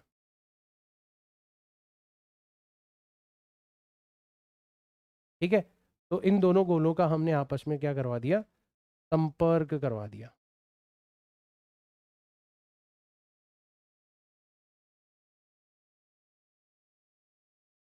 अब संपर्क करवाने पर क्या होगा? संपर्क करवाने पर आवेशों का आदान प्रदान होगा। संपर्क करवाने पर क्या होगा?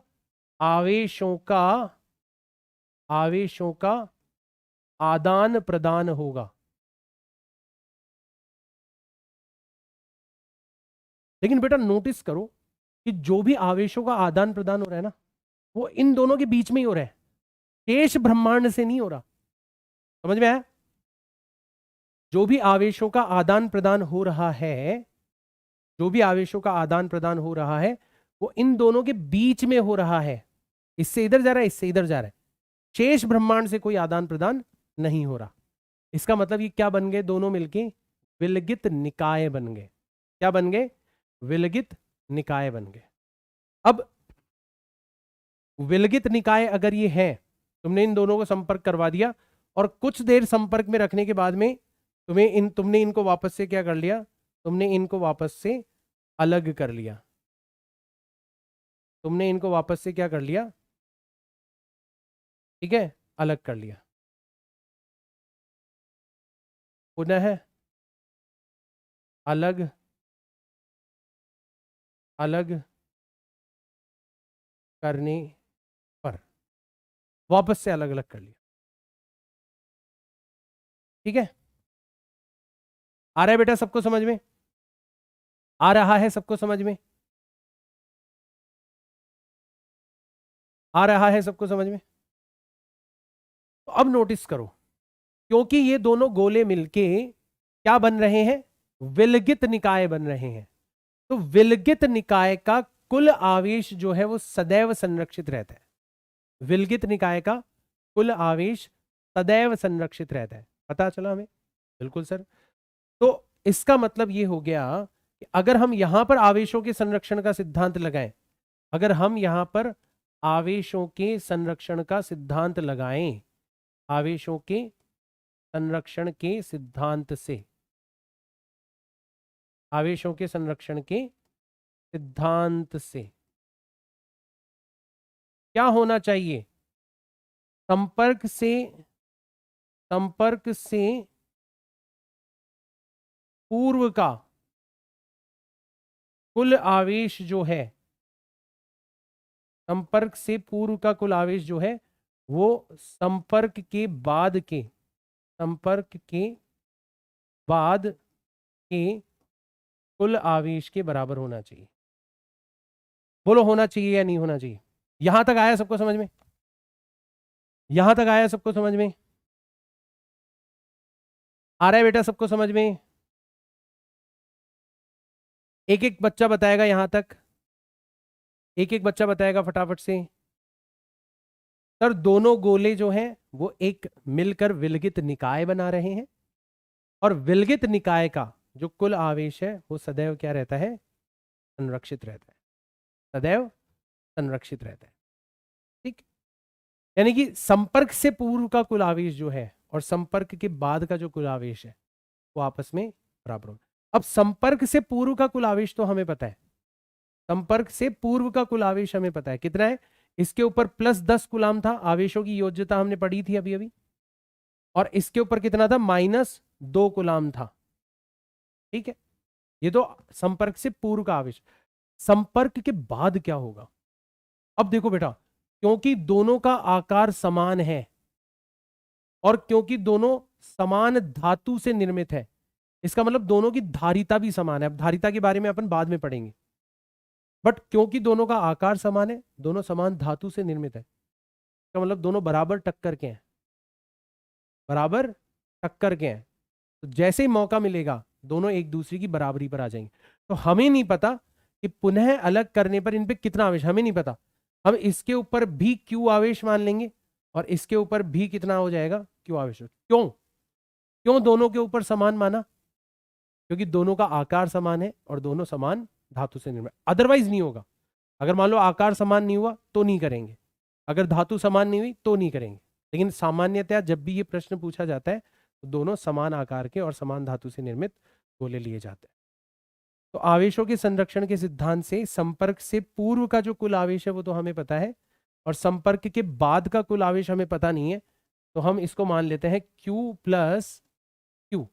तो इस समीकरण को हल करने पर हमें Q का मान मिल जाएगा, कितना हो जाएगा, तो यहां से कैपिटल ट्वाइस ऑफ Q का मान हो जाएगा 10 - 2 करेंगे तो +8 कूलाम, और 2 को उधर भेजेंगे तो यहां से कैपिटल Q का मान हो जाएगा कितना, +4 कूलाम। तो ये आपसे प्रश्न बहुत बार पूछा जाता है, बहुत बार, पूरी लैंग्वेज लिखी हुई आती है कि दो समान धातु से निर्मित समान आकार के गोलों पर क्रमशः 10 कूलाम और -2 कूलाम का आवेश रखा हुआ है। दोनों गोलों को कुछ देर संपर्क करवाया जाता है एवं पुनः अलग करवा लिया जाता है। तो बताइए, पुनः अलग करवाने के बाद प्रत्येक गोले पर आवेश की मात्रा क्या होगी? तो मुझे पूरी लैंग्वेज लिखने की जरूरत नहीं है, मैंने चित्र के रूप में आपको पूरा क्वेश्चन समझा दिया। संपर्क से पूर्व कैसा बल लग रहा था यहां पर, बताओ, सारे बच्चे आंसर करना, यह भी पूछा जाएगा। संपर्क से पूर्व बल कैसा था? सारे बच्चे आंसर करेंगे। संपर्क से पूर्व बल कैसा था? सारे बच्चे आंसर करेंगे।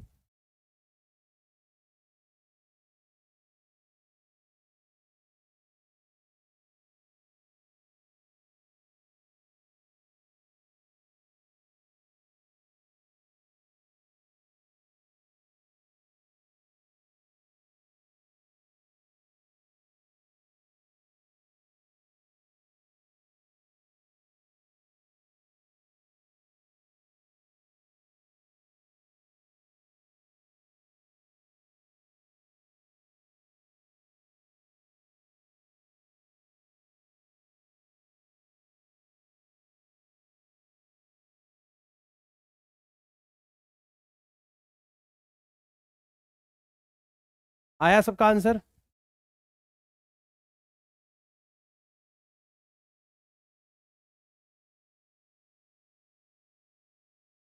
यस, संपर्क से पूर्व, क्योंकि एक के ऊपर धनात्मक आवेश है, एक के ऊपर ऋणात्मक आवेश है, तो यहां पर बल कैसा था? तो यहां पर बल था आपका आकर्षण, यहां पर बल था आपका आकर्षण। और अलग अलग करवाने के बाद में दोनों के ऊपर, इसके ऊपर भी +4 कूलाम का आवेश आ गया, इसके ऊपर भी +4 कूलाम का आवेश आ गया, दोनों के ऊपर समान आवेश आ गया। इसका मतलब अब बल कौन सा लगने लगेगा?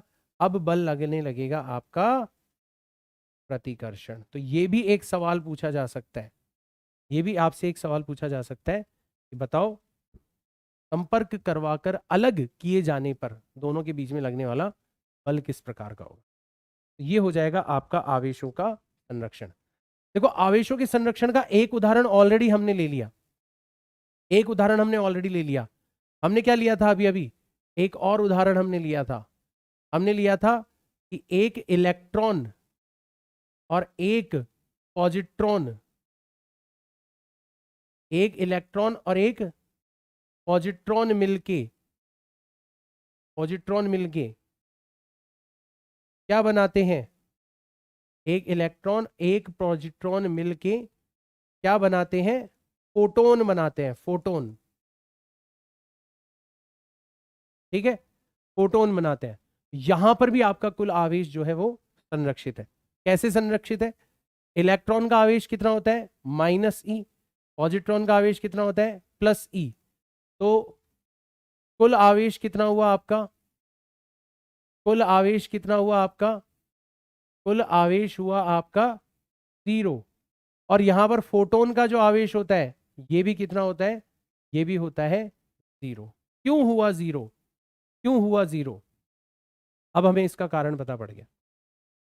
क्यों हुआ 0? अब हमें इसका कारण पता पड़ गया, क्योंकि कुल आवेश जो है वो सदैव संरक्षित रहता है। तो पहले कुल आवेश 0 था, तो बाद में जो भी बनेगा उसका भी कुल आवेश कितना रहेगा? 0 रहेगा। तो दोनों का ही उदाहरण है ये।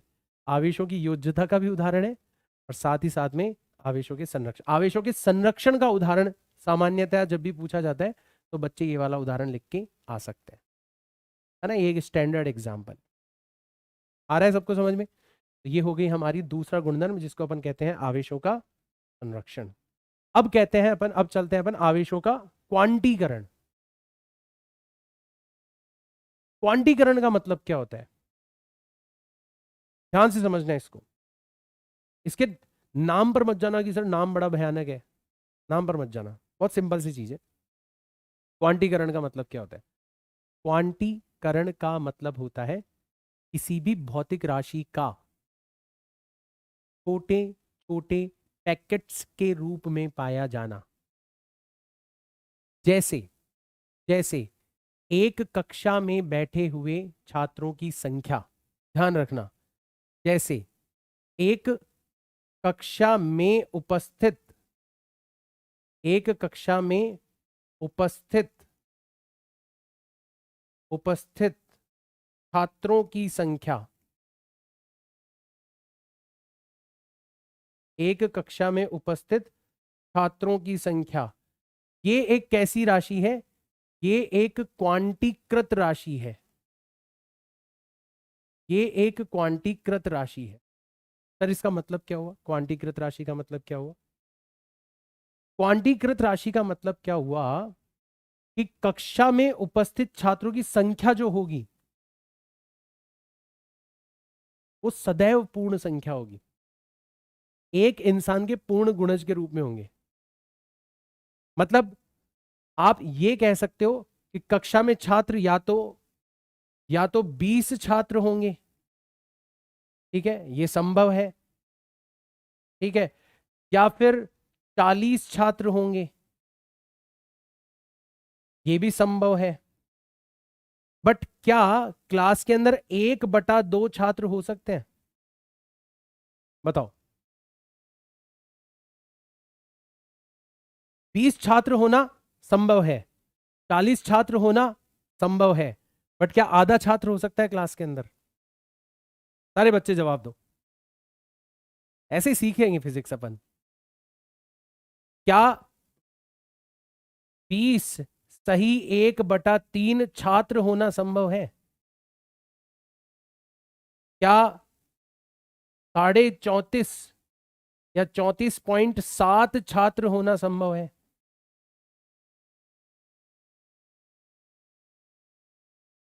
एक बच्चा लिख रहा है कि सर हम काट के लिए आएंगे हम काट के लेके आ जाएंगे।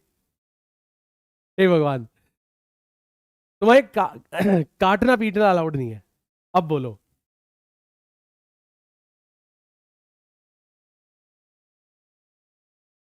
नहीं, वेरी गुड, ठीक है।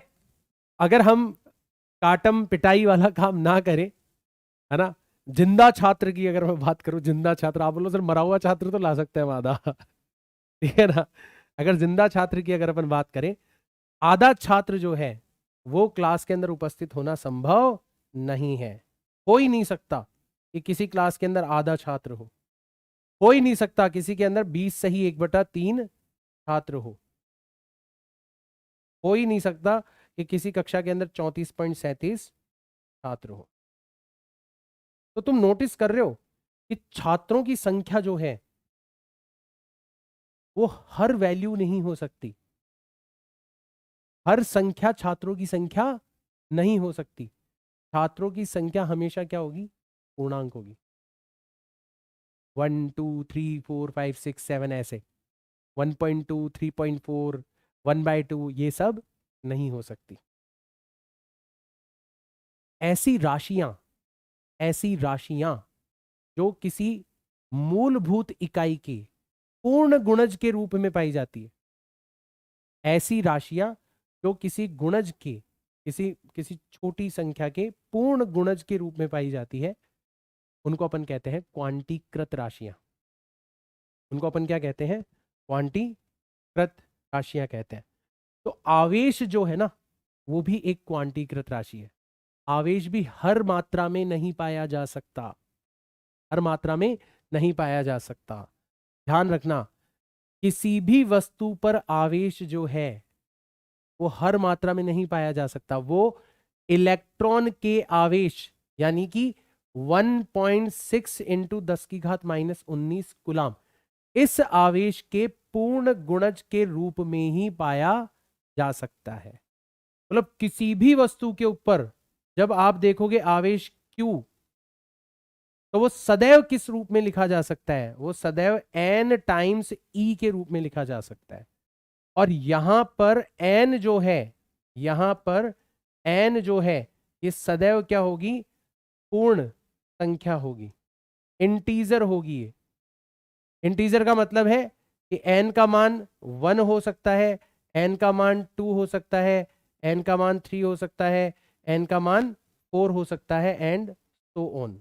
या फिर -1 हो सकता है, -2 हो सकता है, -3 हो सकता है, एंड सो ऑन। हमेशा पूर्ण संख्या होगी।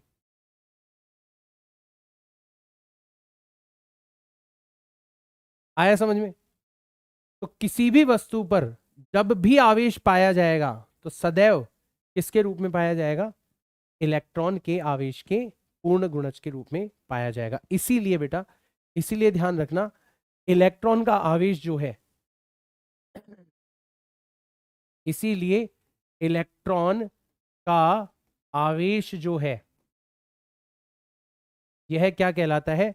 यह आवेश का क्वांटा कहलाता है। क्वांटा कहलाता। कोई पूछे कि बताओ आवेश का क्वांटा क्या है, तो आप बताओगे इलेक्ट्रॉन का आवेश। इलेक्ट्रॉन का आवेश मतलब E बराबर 1.6 इंटू 10⁻⁻19। नेगेटिव साइन भी लगा सकते हो, ठीक है? तो यहां पर नेगेटिव साइन भी लगा लेना, ठीक है ना? तो ये आप लगा सकते हो।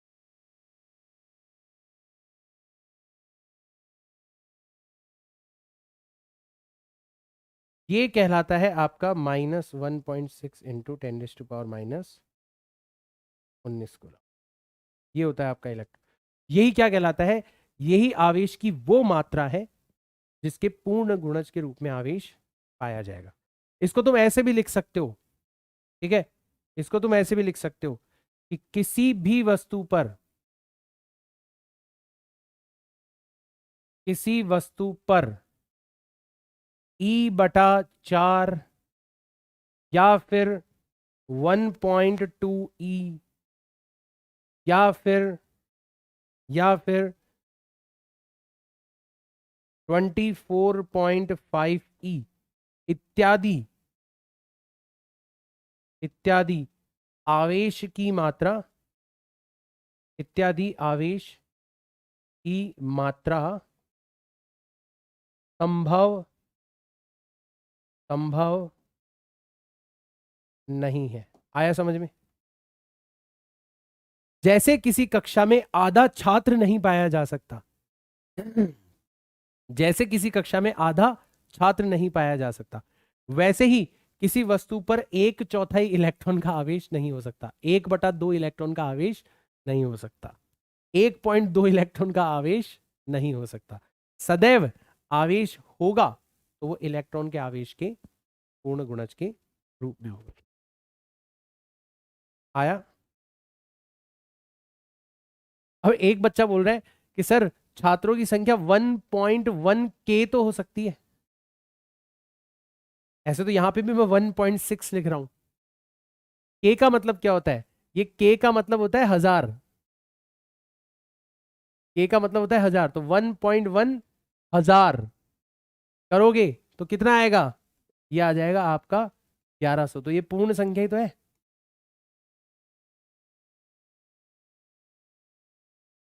ठीक है, आया बेटा सबको समझ में? तो ये कहलाता है आपका आवेशों का क्वांटीकरण। इसे कहते हैं अपन आवेशों का क्वांटीकरण।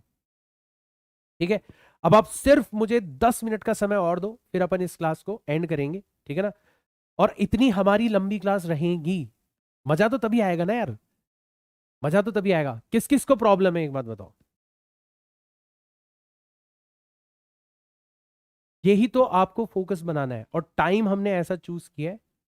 और इसलिए मैं बोलता हूं, देखो एक्चुअल में क्या होता है, एक्चुअल में ये होता है कि नेगेटिविटी जो होती है ना, नेगेटिविटी वो बहुत जल्दी हाईलाइट होती है, बहुत जल्दी बाहर आती है।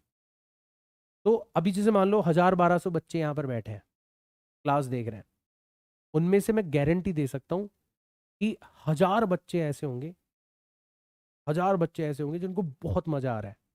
मतलब जिनको अगर मैं आधा घंटा और भी पढ़ा दूं ना, तो भी कोई दिक्कत नहीं है। लेकिन वो जो 1000 बच्चे हैं ना, वो शांत है, वो कमेंटबाजी नहीं करते। तो बहुत थोड़े से बच्चे हैं, 150 बच्चे जो है।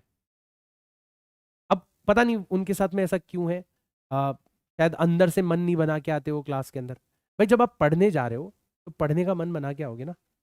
आप पहले से तैयार करके आओगे अपने की, यार 1.5 घंटे की क्लास है, ठीक है, तो हमें 1.5 घंटे के लिए एकदम फोकस के साथ में बैठना है। तो ठीक है, इतने सारे बच्चे पढ़ रहे हैं, तो कुछ बच्चे ऐसे होते हैं, कुछ बच्चे 150 बच्चे ऐसे होते हैं जो कि नेगेटिव, मतलब नेगेटिव भी नहीं बोलूंगा मैं, जो कि अपने दिल की बात लिखने लग जाते हैं कि सर मुझे नींद आ रही है, सर इतनी लंबी क्लास, मैं तो आधे घंटे में ही ढेर हो गया, मैं फलाना हो गया, मैं ढिमका हो गया, सर मेरे बाउंसर जा रहा है। तो एज अ टीचर जब हम यहाँ पर देखते हैं ना आपको, मतलब आपके कमेंट्स देखते हैं, हमें ऐसा लगता है कि यार ये तो सारे के सारे बच्चे। इसलिए मेरा एक निवेदन है कि एज अ टीचर हमें पता है, हमें पता है कि बच्चों के लिए क्या सही है और क्या गलत है। हम गलत फहमी में ना चले जाएं, क्योंकि कई बार फिर हमें कमेंट देख के लगता है कि यार दो तीन, मतलब कमेंट 2-3 बच्चे ही कर रहे होते हैं, कमेंट 2-3 बच्चे ही कर रहे होते हैं, और हमें ऐसा लगता है कि यार ये तो सारे बच्चे बोल रहे हैं कि यार अब क्लास बहुत लंबी होगी, है ना? तो नेगेटिव कमेंट मत करा करो। मान लो किसी दिन आपका किसी वजह से पढ़ने का मन नहीं है, किसी दिन आपका किसी वजह से पढ़ने का मन नहीं है, तो उस दिन आपको ऐसे कमेंट्स नहीं करने, क्योंकि इससे क्या होता है, जो बाकी बच्चे हैं उनका भी मोराल डाउन हो जाता है। क्योंकि सबको ऐसा ही लगता है कि यार पता नहीं कितने बच्चे बोल रहे हैं। एज अ टीचर मेरा खुद का हो जाता है, राइट? ऐसे बचना चाहिए अपनों को, राइट? तो ये हो गया आवेशों का क्वांटीकरण। आवेश एवं द्रव्यमान की चाल पर निर्भरता, ये था इनवेरियंस ऑफ चार्ज। तो इसमें आपको सिर्फ इतना सा ध्यान रखना है कि जो द्रव्यमान है ना, जो द्रव्यमान है, ठीक है, ये चाल पर निर्भर करता है, ये चाल पर निर्भर करता है। कैसे निर्भर करता है चाल के ऊपर? कि किसी भी वस्तु का जो द्रव्यमान होगा वो हो जाएगा आपका m0 divided by √1 - v² divided by t²। अब ये फॉर्मूला याद करने की जरूरत नहीं है, जस्ट तुम्हारी जानकारी के लिए बता रहा हूं। ये तो कहीं होगी बोर्ड में भी नहीं है, ये तो कहीं होगी बोर्ड में भी नहीं है, तो जस्ट जानकारी के लिए बता रहा हूं। यहां पर m0 क्या है? m0 वस्तु का विराम द्रव्यमान है, वस्तु का विराम द्रव्यमान है। यहां पर v क्या है? v यहां पर वस्तु की चाल है। और यहां पर c क्या है? c यहां पर प्रकाश की चाल है। और ये जो परिणाम आया है, ये सापेक्षिकता के सिद्धांत से आया है, प्रिंसिपल ऑफ रिलेटिविटी, सापेक्षिकता के सिद्धांत से। अब ये सब अपन पढ़ते नहीं है ना, तो इसलिए मैं बोल रहा हूं इसको याद करने की जरूरत नहीं है, जस्ट आपकी जानकारी के लिए बता रहा हूं, जस्ट आपकी जानकारी के लिए, है ना। तो जस्ट तुलना करना है कि द्रव्यमान जो है ना वो चाल पर निर्भर करता है। कोई पूछे द्रव्यमान और आवेश में अंतर क्या है, दोनों मूलभूत राशियां हैं, मतलब दोनों मूलभूत गुण है पदार्थ का, इंट्रिंसिक प्रॉपर्टीज है पदार्थ। अंतर ये है कि द्रव्यमान जो है वो चाल पर निर्भर करता है, जबकि जबकि आवेश जो है वो चाल पर निर्भर निर्भर नहीं करता, ये ध्यान रखना, ठीक है। चाल पर निर्भर नहीं करता, मतलब अगर अगर इलेक्ट्रॉन विराम अवस्था में है, अगर एक इलेक्ट्रॉन किस अवस्था में है, विराम अवस्था में है, विराम अवस्था में है, ठीक है, तो भी उसका आवेश कितना होगा, तो भी उसका आवेश हो जाएगा माइनस माइनस 1.6 इंटू 10⁻⁻19 कूलम। अगर इलेक्ट्रॉन विराम अवस्था में ना तो भी उसका आवेश इतना ही। और अगर इलेक्ट्रॉन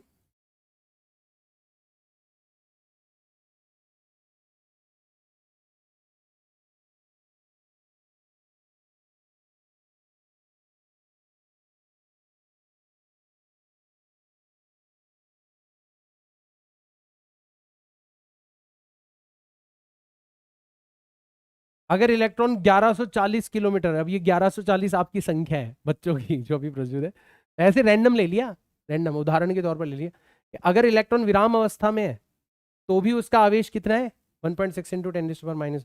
और अगर इलेक्ट्रॉन 1140 किलोमीटर प्रति घंटे की चाल से चल रहा है तो भी उसका आवेश कितना रहेगा, तो भी उसका आवेश 1.6 इंटू 10⁻⁻19 कूलम नेगेटिव ही रहेगा।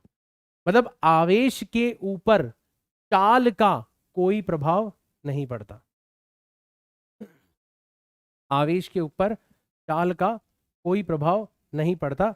इसको अपन कहते हैं इनवेरियंस ऑफ चार्ज, इनको अपन कहते हैं इनवेरियंस ऑफ चार्ज, चार्ज की अचरता, चार्ज की चाल के सापेक्ष अचरता, ठीक है, ठीक है बेटा। तो ये चीज आप लोगों को ध्यान में रखनी है, इससे आगे हम करेंगे कल, ठीक है। अभी क्लास काफी ज्यादा लंबी हो जाएगी, तो कुछ क्वेश्चंस वगैरह हैं, आप चाहो तो पीडीएफ देख सकते हो पहले से, ठीक है। और बाकी ठीक है, तो ऐसा नहीं है मैं रैंडमली बंद कर रहा हूं, सच में आज हमने काफी सारी चीजें कवर कर ली, काफी सारी चीजें कवर कर ली। तो अब नेक्स्ट क्लास में जब आप आओ तो इन सारी चीजों को रिवाइज करके आना, सारी की सारी चीजों को रिवाइज करके आना। आज पहली क्लास थी, मैं थोड़ा सा नहीं कुछ ज्यादा ही धीमी गति के ऊपर पढ़ा रहा था, है ना। तो आप में से कुछ बच्चों को लगा होगा कि यार सर तो बहुत धीमी गति पर पढ़ाते हैं, बढ़ते चले जाओगे, हमारी ट्यूनिंग बैठती चली जाएगी, स्पीड भी इंक्रीज हो जाएगी, ठीक है। लेकिन आपको कभी महसूस नहीं होगा, ठीक है। तो सामान्य से थोड़ा सा धीमा स्पीड था, है ना, इसीलिए हम पूरे के पूरे क्वेश्चंस वगैरह कवर नहीं कर पाए। बट अगेन बहुत ज़्यादा समय तक मैं आपको नहीं पढ़ाऊंगा, क्योंकि उसकी वजह से फिर पढ़ाने का औचित्य खत्म हो जाएगा। भाई हम जो पढ़ा रहे हैं वो आपको समझ में आना चाहिए, उसमें मज़ा आना चाहिए। ये दो चीज़ें जैसे ही खत्म होने लगती है मैं क्लास को स्टॉप कर देता हूँ, ठीक है। बाकी ये पीडीएफ आपको मिल जाएगी, इस पीडीएफ को डाउनलोड करने के लिए आपको हमारी ऐप इंस्टॉल करनी पड़ेगी, आशीष सिंह लेक्चर्स प्रो। तो Ashish Singh lectures pro app अगर आप इंस्टॉल करोगे और अगर आप हमारे टेलीग्राम चैनल पर जुड़े हुए हो तो आपको इसकी पीडीएफ मिल जाएगी, हर क्लास की पीडीएफ मिलती है, इनफैक्ट बहुत अच्छे अच्छे नोट्स भी मिलते हैं। तो फिलहाल के लिए मैं चाहूंगा आप सारे के सारे बच्चों से, अच्छा मैं ये पूछना चाहूंगा कैसी रही आज की क्लास। अगर आज की क्लास अच्छी लगी है, अगर आपको आज की क्लास के अंदर मजा आ गया, अगर आपको आज की क्लास के अंदर सच में मजा आया, अगर आज की क्लास में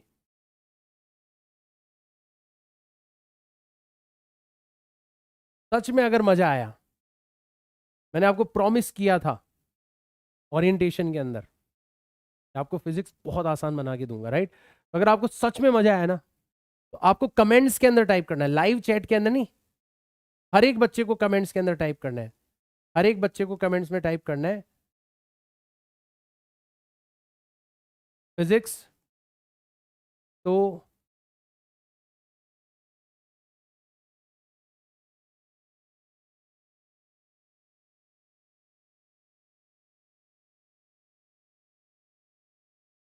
है ना, वो बाबू राव की स्टाइल में आपको कमेंट करना है, ठीक है?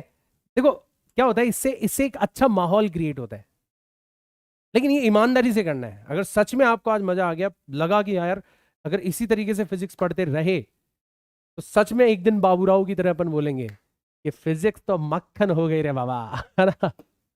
तो वैसी फीलिंग होनी चाहिए कमेंट्स के अंदर।